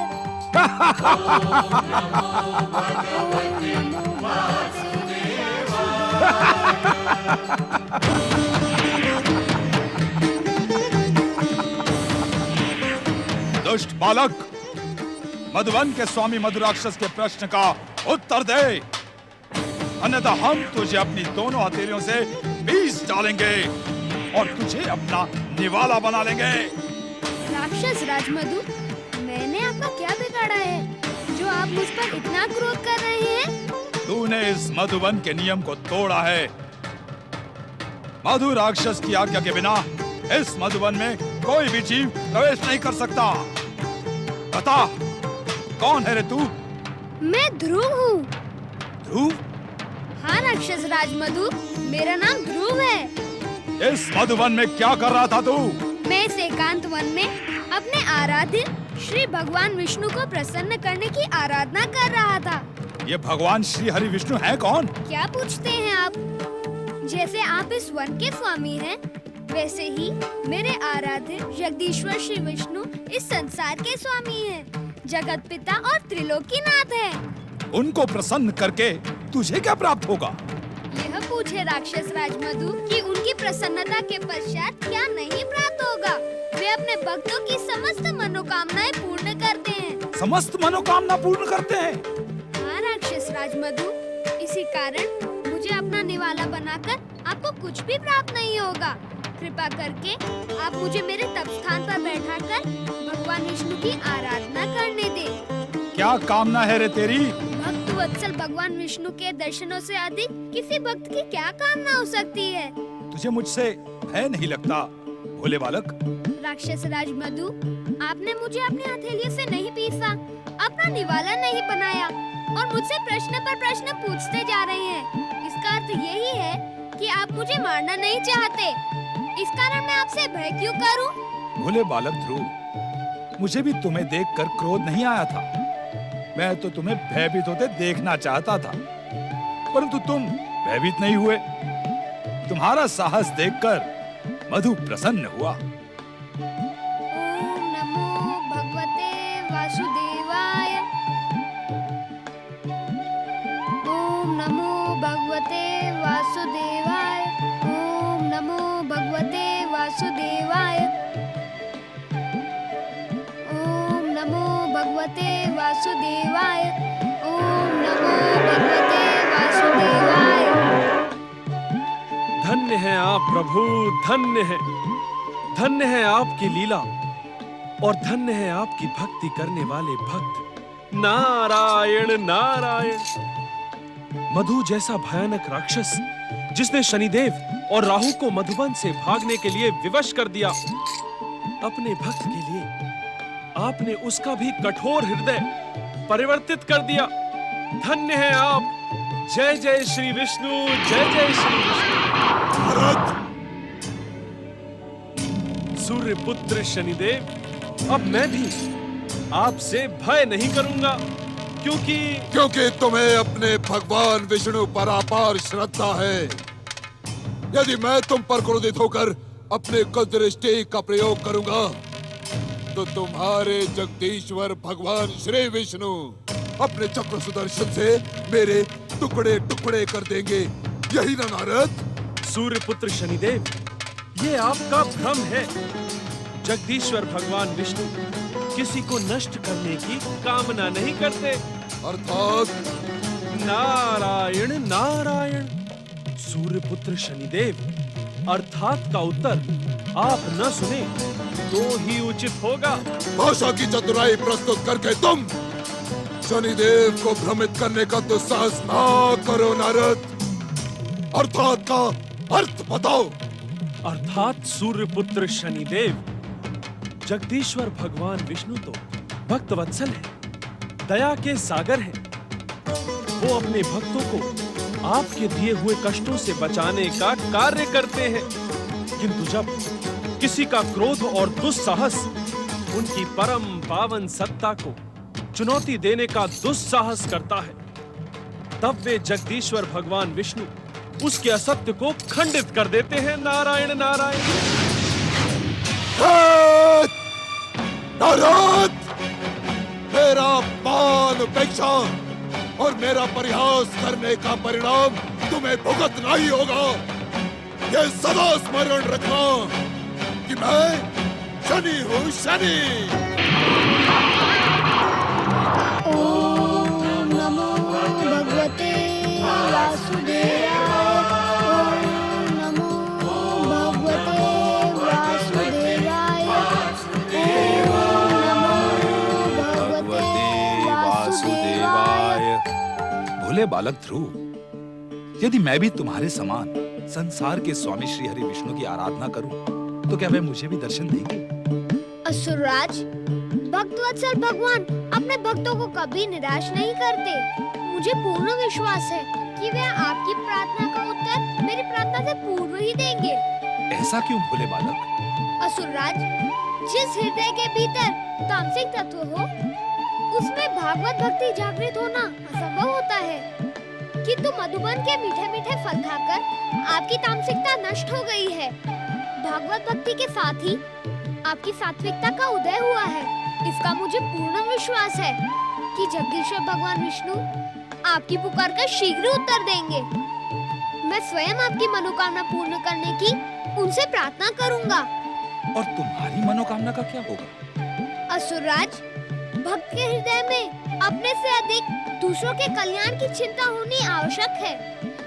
यदि आपकी मनोकामना पूर्ण हुई तो मैं स्वयं को धन्य समझूंगा।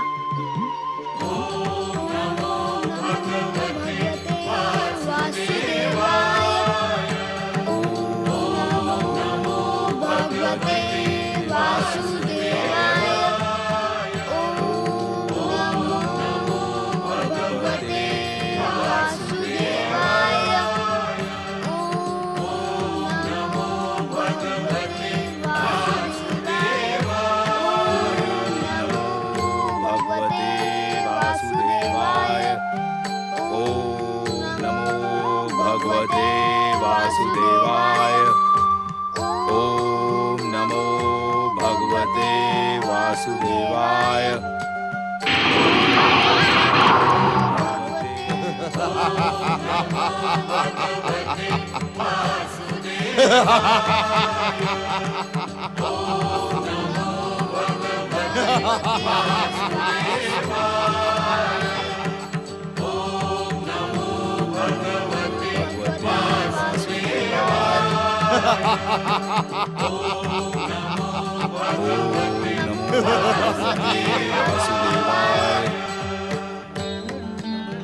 मूढ़ बुद्धि, अज्ञानी राक्षस, दैत्य और असुरों के शत्रु छलिया विष्णु का जप करते हुए तुझे लज्जा नहीं आती?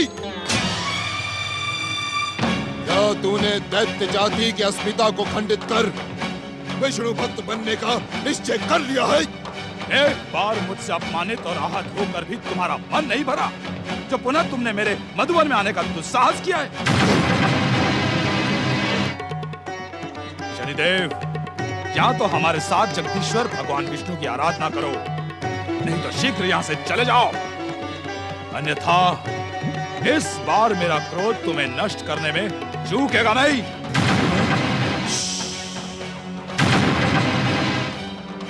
अब मेरी बात ध्यान से सुनो मधु, ध्यान से। तुम विष्णु भक्ति करके राक्षस जाति का अंत निश्चित कर रहे हो, किंतु मैं तुम्हें राक्षस जाति का पतन नहीं करने दूंगा मधु। ये बालक ध्रुव राक्षस जाति का शत्रु है। इसके पूर्व ये विष्णु को प्रसन्न कर राक्षस जाति का सर्वनाश कर दे, तुम इसे समाप्त कर दो इसे मधु। मैंने तुम्हारे सम्मान हठी आज तक नहीं देखा। मुझसे अपमानित होकर भी तुम्हें मेरे सर्वनाश की चिंता है। मुझे तो ऐसा प्रतीत होता है कि इस भोले बालक के सर्वनाश के पीछे तुम्हारा कोई भयानक स्वार्थ है। ना ना ना ना ना, स्वार्थ नहीं परमवीर मधु, स्वार्थ नहीं। भाग्य विधाता शनिदेव, दैत्य, असुर और राक्षसों का हित चिंतक हूं। तुम मेरा आदेश मानकर इस दुष्ट बालक ध्रुव को समाप्त कर दो। नहीं, ये मधुबन मेरा है। ये बालक अद्भुत है। इसने मुझ जैसे भयानक राक्षस का मन अपनी सरलता से मोह लिया है। मैं सदा इसकी सहायता करूंगा। इसके आराध्य भगवान विष्णु को अपना आराध्य मानकर उन्हें प्रसन्न करूंगा। मधु, तुझे ज्ञात नहीं कि तू क्या कह रहा है। विष्णु हमारा शत्रु है, घोर शत्रु। किंतु मुझे उनकी आराधना से शांति मिल रही है। मैं तुम्हारी बात नहीं मानूंगा शनिदेव। तुम स्वार्थी और हठी हो। चले जाओ यहाँ से। यदि तुमने यहाँ पुनः आने का प्रयास किया तो मैं अपने क्रोध से तुम्हें भस्म कर दूंगा शनिदेव।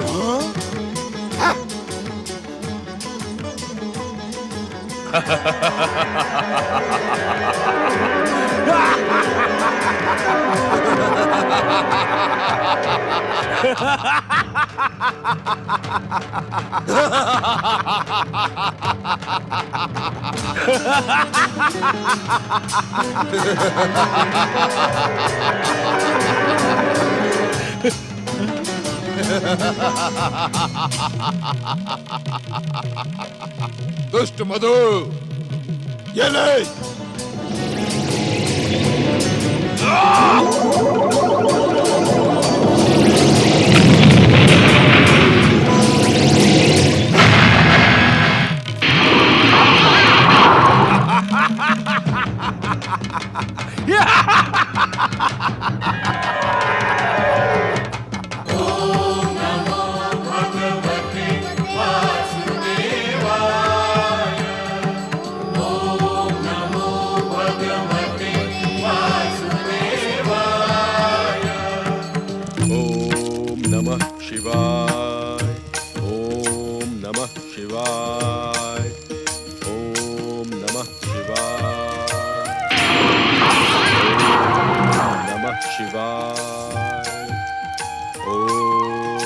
गुरु शुक्राचार्य, ये शिव आराधना करते करते आप अपने कर्तव्य से मुंह मोड़ रहे हैं।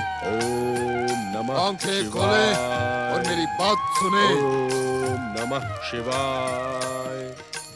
दैत्य गुरु शिवाय। इस प्रकार मेरी उपेक्षा न करें। नमः शिवाय। मेरा आह्वान सुने। ओम नमः शिवाय। और आंखें खोले। शनिदेव, आप जब तब मेरे आश्रम में पधार कर मेरी शिव आराधना भंग क्यों करते हैं? मेरी शिव आराधना आज सफल होने के समीप थी। आपके न आने पर मेरी शिव आराधना सफल होती और मुझे साक्षात महादेव के दर्शन मिलते। इसका अर्थ ये हुआ दैत्य गुरु कि अब आपको हमारी मित्रता की आवश्यकता नहीं है। यदि यह सत्य है तो आप अनेक अवसरों पर विध्वंसक शक्तियों के संगठन की आवश्यकता का अनुमान क्यों करते हैं? दैत्य गुरु, तो फिर आपने मुझसे पुनः विध्वंसक शक्तियों के संगठन का नेतृत्व करने की प्रार्थना क्यों की? क्यों? अरे मैं तो स्वयं आपके साथ रहने का इच्छुक नहीं था। मेरी बात सुने शनिदेव। नहीं नहीं दैत्य गुरु नहीं, मुझे तुम्हारी कोई बात नहीं सुननी है, किंतु इतना अवश्य पूछना है कि तुम्हारे उस आत्मा का क्या हुआ जो तुम्हें धिक्कार धिक्कार कर पूछ रही थी कि भृगुपुत्र शुक्राचार्य अपने दैत्य गुरु होने के कर्तव्य का पालन कर, पालन कर, पालन कर। दैत्य गुरु, क्या तुम्हारे उस आत्मा का पतन हो गया है? शनिदेव, शिव भक्ति के मूल्य पर मैं स्वयं का पतन भी स्वीकार कर सकता हूँ। दैत्य गुरु, आप तो युगों युगों से शिव आराधना में लीन है, शिव आराधना में। किंतु आपका इच्छित परिणाम आज तक नहीं निकला दैत्य गुरु।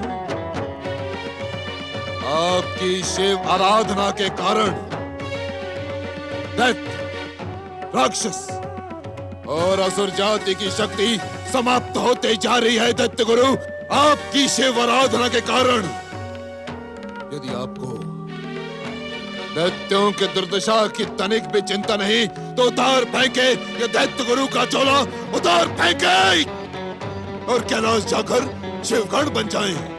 शिवगण बनना हर एक के भाग्य में नहीं है शनिदेव, किंतु मैं आपकी बात सुनकर स्तब्ध और चकित अवश्य हूँ। ये ज्ञात होने पर स्तब्ध और चकित क्यों नहीं होते आप? आपकी उपेक्षा के कारण असुर जाति पाताल के अंधकार में जीवित होते हुए भी मृतकों सा जीवन व्यतीत कर रही है।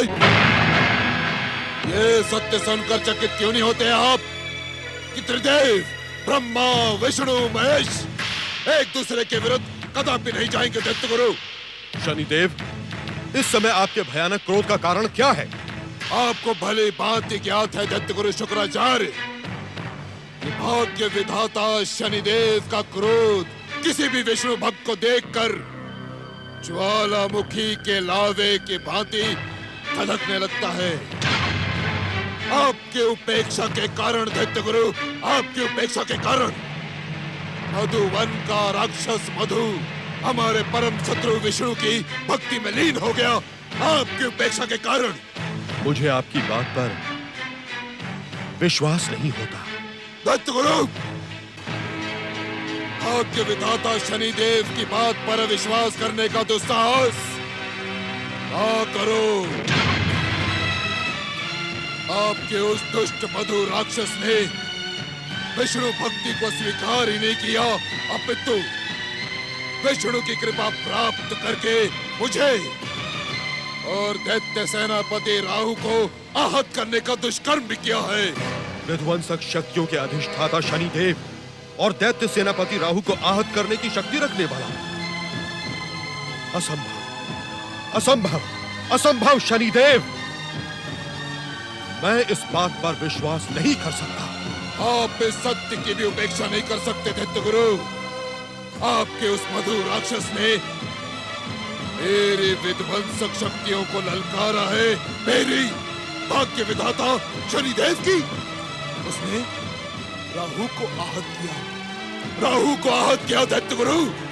यदि आज इसे दंडित न किया गया तो संसार विध्वंसक शक्तियों पर हंसेगा। चले और उस दुष्ट को उसकी दुष्टता का दंड दे। किंतु परंतु का राग आलाप न छोड़े दैत्य गुरु। यह समय विचार और योजना का नहीं, अपितु प्रहार का है, प्रहार का दैत्य गुरु। चले उस दुष्ट को दंडित कर उसकी वैष्णव आराधना को खंडित करें। चले दैत्य गुरु, चले। ओम नमः शिवाय।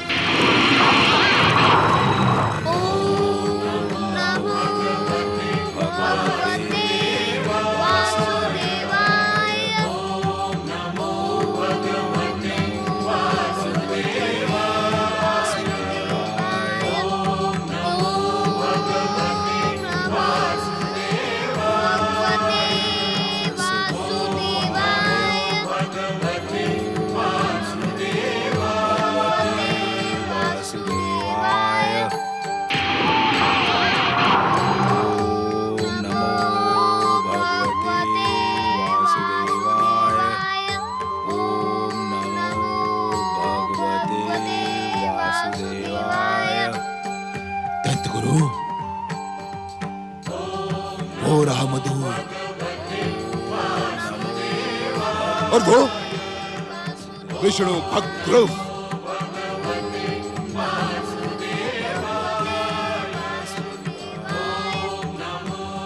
मधु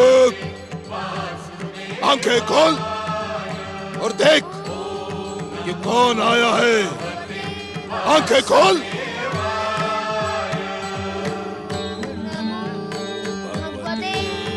मधुवन के स्वामी मधु, तू राक्षस है और विष्णु राक्षसों का शत्रु। उसका जप तप व्रत करना राक्षसों के साथ विश्वासघात है। किंतु जगदीश्वर भगवान विष्णु का जप करने से मेरे मन को शांति मिल रही है। मैं तुम्हारे कहने पे उनकी आराधना कदापि नहीं छोड़ूंगा। सावधान मधु, यदि तूने दैत्यों के गुरु शुक्राचार्य के आदेश की उपेक्षा की तो मेरा क्रोध तेरा सर्वनाश कर देगा। सर्वनाश मेरा होगा अथवा तुम्हारा, इसका निर्णय समय करेगा। किंतु एक बात अवश्य बताओ कि इस भोले बालक के साथ तुम्हारी क्या शत्रुता है? क्यों इसके प्राणों के पीछे पड़े हो तुम?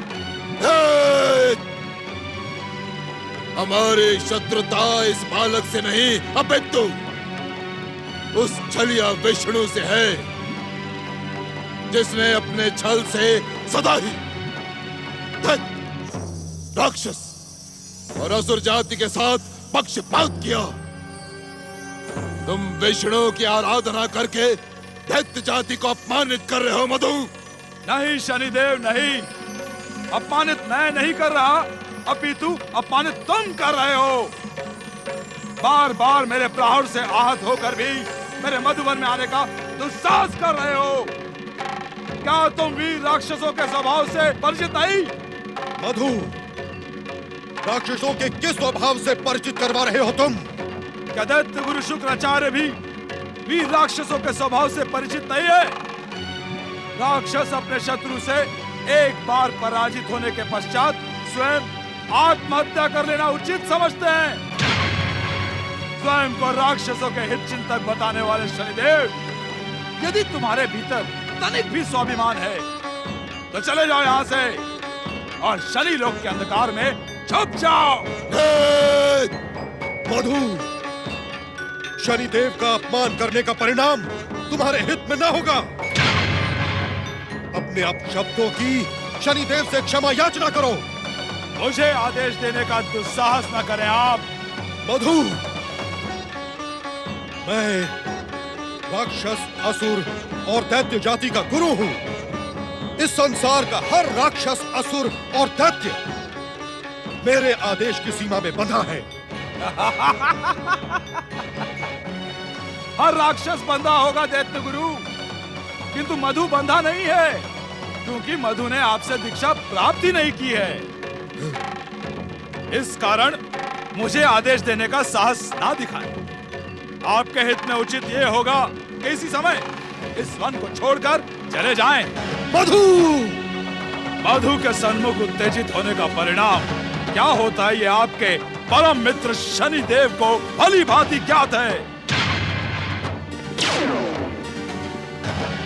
मधु अपने शत्रुओं के लिए भयानक काल है।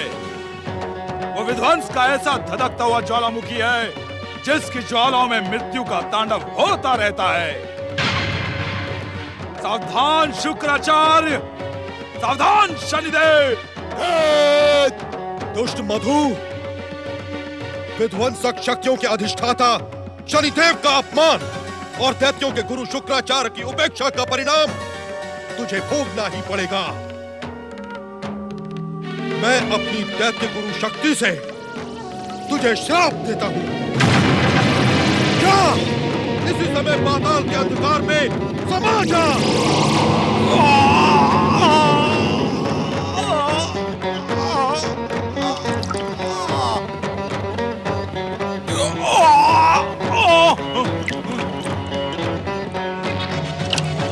नमो भगवते वासुदेवाय।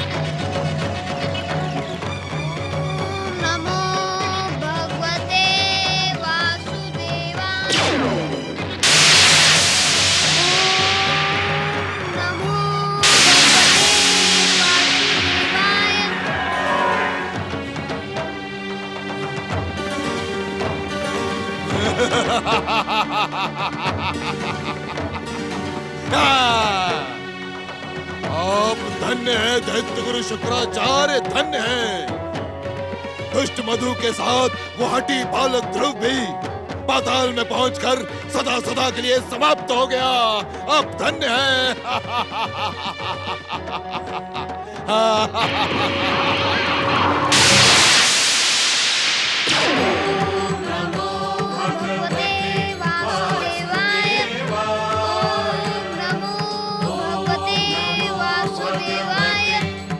भगवान श्री विष्णु की जय। जगदीश्वर भगवान श्री विष्णु की जय।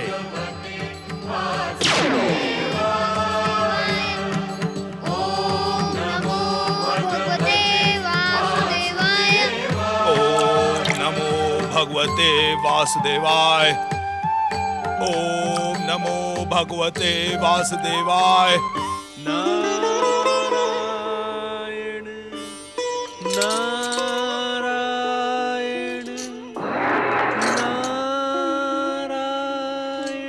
प्रणाम देवर्षि। संसार में सब कुशल मंगल तो है? सूर्यदेव, जगदीश्वर भगवान विष्णु की इच्छा से उत्पन्न और उन्हीं की कृपा से इस संसार में सर्वत्र कुशल मंगल है। किंतु किंतु किंतु कहते कहते आप रुक क्यों गए देवर्षि? क्या संसार में कुछ अघटित घटित हो रहा है? नारायण नारायण। सूर्यदेव, आपके तामसी और विध्वंसक शक्ति संपन्न पुत्र शनिदेव के क्रूर व्यवहार के कारण नारायण नारायण जगदीश्वर भगवान विष्णु के परम भक्तों को अकारण ही कष्ट पहुंच रहा है। देवर्षि, शनिदेव के व्यवहार से तो मैं भी सदा लज्जित रहता हूं।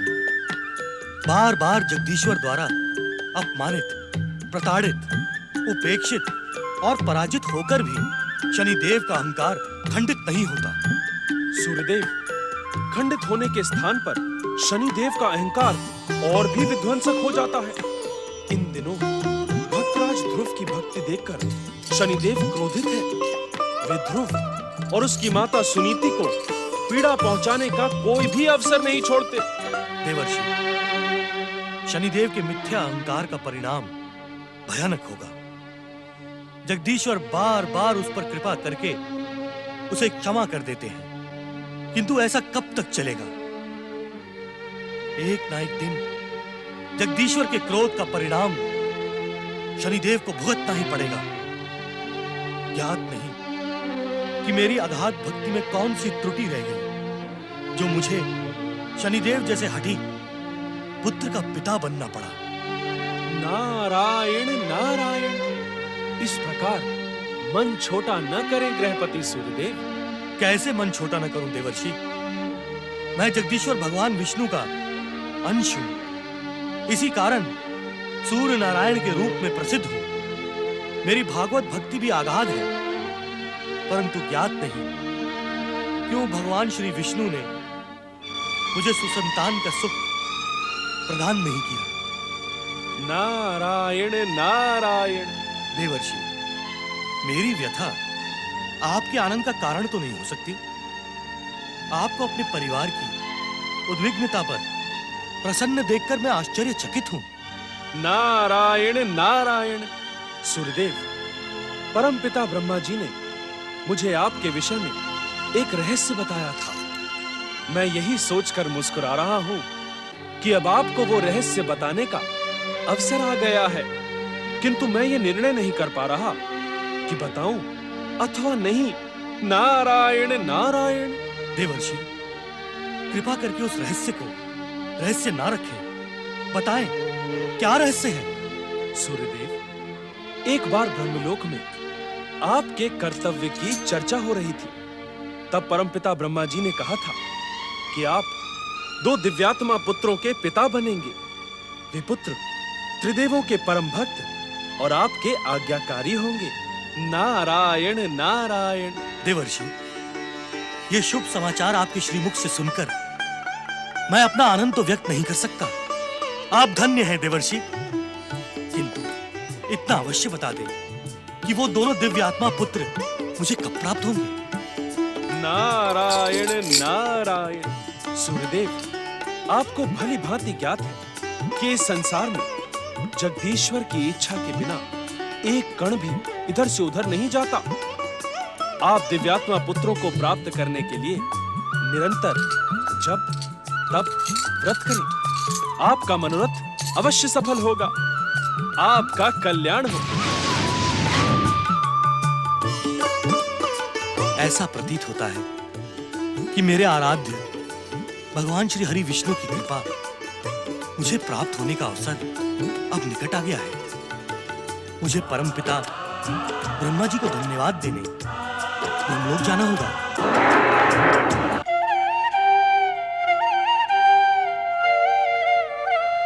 प्रणाम परमपिता। प्रणाम माता सरस्वती। गृहपति सूर्यदेव, आप अपने कर्तव्य के पथ पर सदा आगे बढ़ते रहते हैं। आपका निष्काम कर्म योग सारे संसार के लिए प्रेरणा के समान है। क्या आपके कर्तव्य पथ पर कोई बाधा उत्पन्न हुई है? हे वीणावादिनी माता सरस्वती, जगदीश्वर भगवान विष्णु की इच्छा संसार में उनके भक्तों के मार्ग पर कभी भी कोई बाधा उत्पन्न नहीं होती। गृहपति सूर्यदेव, आपकी वाणी में देवी सरस्वती का ही वास है। कितनी सुंदर बात कही आपने। जो अपना सर्वस्व जगदीश्वर भगवान विष्णु के चरणों में समर्पित कर देता है, उसे संसार की विघ्न बाधाओं का क्या भय। हमें इस समय आपकी ही प्रतीक्षा थी। स्वामी, सूर्यदेव की प्रतीक्षा का कोई विशेष कारण है क्या? देवी सरस्वती, जगदीश्वर भगवान विष्णु की कृपा से अब वो समय आ गया है जब गृहपति सूर्यदेव 2 दिव्यात्मा पुत्रों की प्राप्ति के लिए प्रभु श्री विष्णु की द्वितीय व्रत के साथ तपस्या प्रारंभ करें। सूर्यदेव, हमने नारद को इसी उद्देश्य के लिए प्रेरित किया था। द्वितीय व्रत? परमपिता, अपने इस भक्त पर कृपा करके उसे द्वितीय व्रत की विधि और विधान बताने का कष्ट करें। किसी भी माह के शुक्ल पक्ष की द्वितीया को किसी उच्च और स्वच्छ पर्वत शिखर पर बैठकर त्रिलोकीनाथ भगवान श्री विष्णु की निरंतर आराधना आरंभ करें। यह आराधना तब तक चलती रहेगी जब तक प्रसन्न होकर भगवान विष्णु साक्षात कृपा करने के लिए प्रकट ना हो। परमपिता, द्वितीय व्रत का विधि विधान आपके श्रीमुख से सुनकर मैं धन्य हो गया। सूर्यदेव, इस व्रत के प्रभाव से आप 2 दिव्यात्मा पुत्रों का वरदान भगवान श्री विष्णु से प्राप्त करेंगे। आपका कल्याण हो।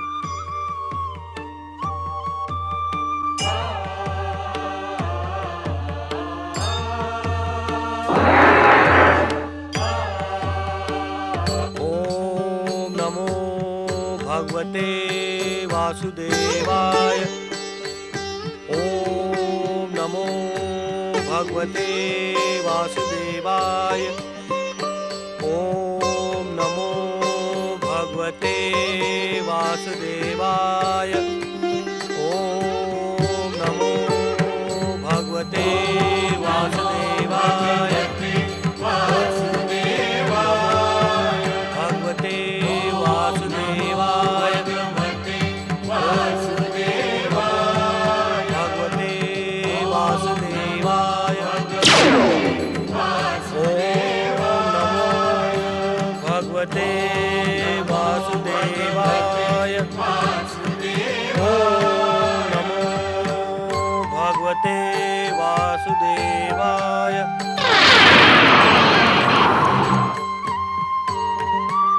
ओम नमो भगवते वासुदेवाय। ओम नमो भगवते वासुदेवाय। नारायण नारायण। प्रणाम देवतो। कीर्तिमान भव नारद। प्रणाम देवर्षि। देवर्षि, ग्रहपति सूर्यदेव को तपस्या में लीन देखकर हम आश्चर्यचकित हैं। नारायण नारायण। तपस्या में लीन देखकर आश्चर्यचकित होने की क्या आवश्यकता है चंद्रदेव? जप, तप, व्रत और तपस्या करना तो हर एक प्राणी का निर्धारित कर्तव्य है। इन प्राणों को जिनसे आकार प्राप्त होता है, उसी निराकार में यदि हमारा आकार खो जाए तो सुमंगल ही सुमंगल है। नारायण नारायण। ओम नमो भगवते वासुदेवाय। देवर्षि, हम सूर्यदेव की तपस्या को देखकर चकित नहीं हैं। तो फिर आप क्या देखकर चकित हैं मंगलदेव? देवर्षि, हम सूर्यदेव की तपस्या के मनोरथ को लेकर चकित हैं। इस संसार में भगवान नारायण के अंश से जन्मे ग्रहपति सूर्यदेव के पास दुर्लभ से दुर्लभ शक्ति प्राप्त है। तो इनकी तपस्या का उद्देश्य और मनोरथ क्या है? नारायण नारायण। मंगलदेव, आपके मन में सदा हर एक के मंगल की कामना रहती है। इस समय भी सूर्यदेव के मंगल की कामना करें। सूर्यदेव के इस जप तप के प्रभाव से संसार का कल्याण होगा। नारायण नारायण। ओम नमो भगवते वासुदेवाय। शनिदेव, अपने पिता ग्रहपति सूर्यदेव की तपस्या को। शनिदेव, आपके पिता ग्रहपति सूर्यदेव ने परम पिता ब्रह्मा जी के आदेश से तप प्रारंभ किया है। आप अपने स्वभाव के अनुसार और दैत्य सेनापति के उकसाने पर इस तप में विघ्न डालने का प्रयास न करें। नारायण नारायण। सूर्यदेव के इस तप का परिणाम सूर्यदेव के लिए ही नहीं, आपके लिए भी शुभ होगा।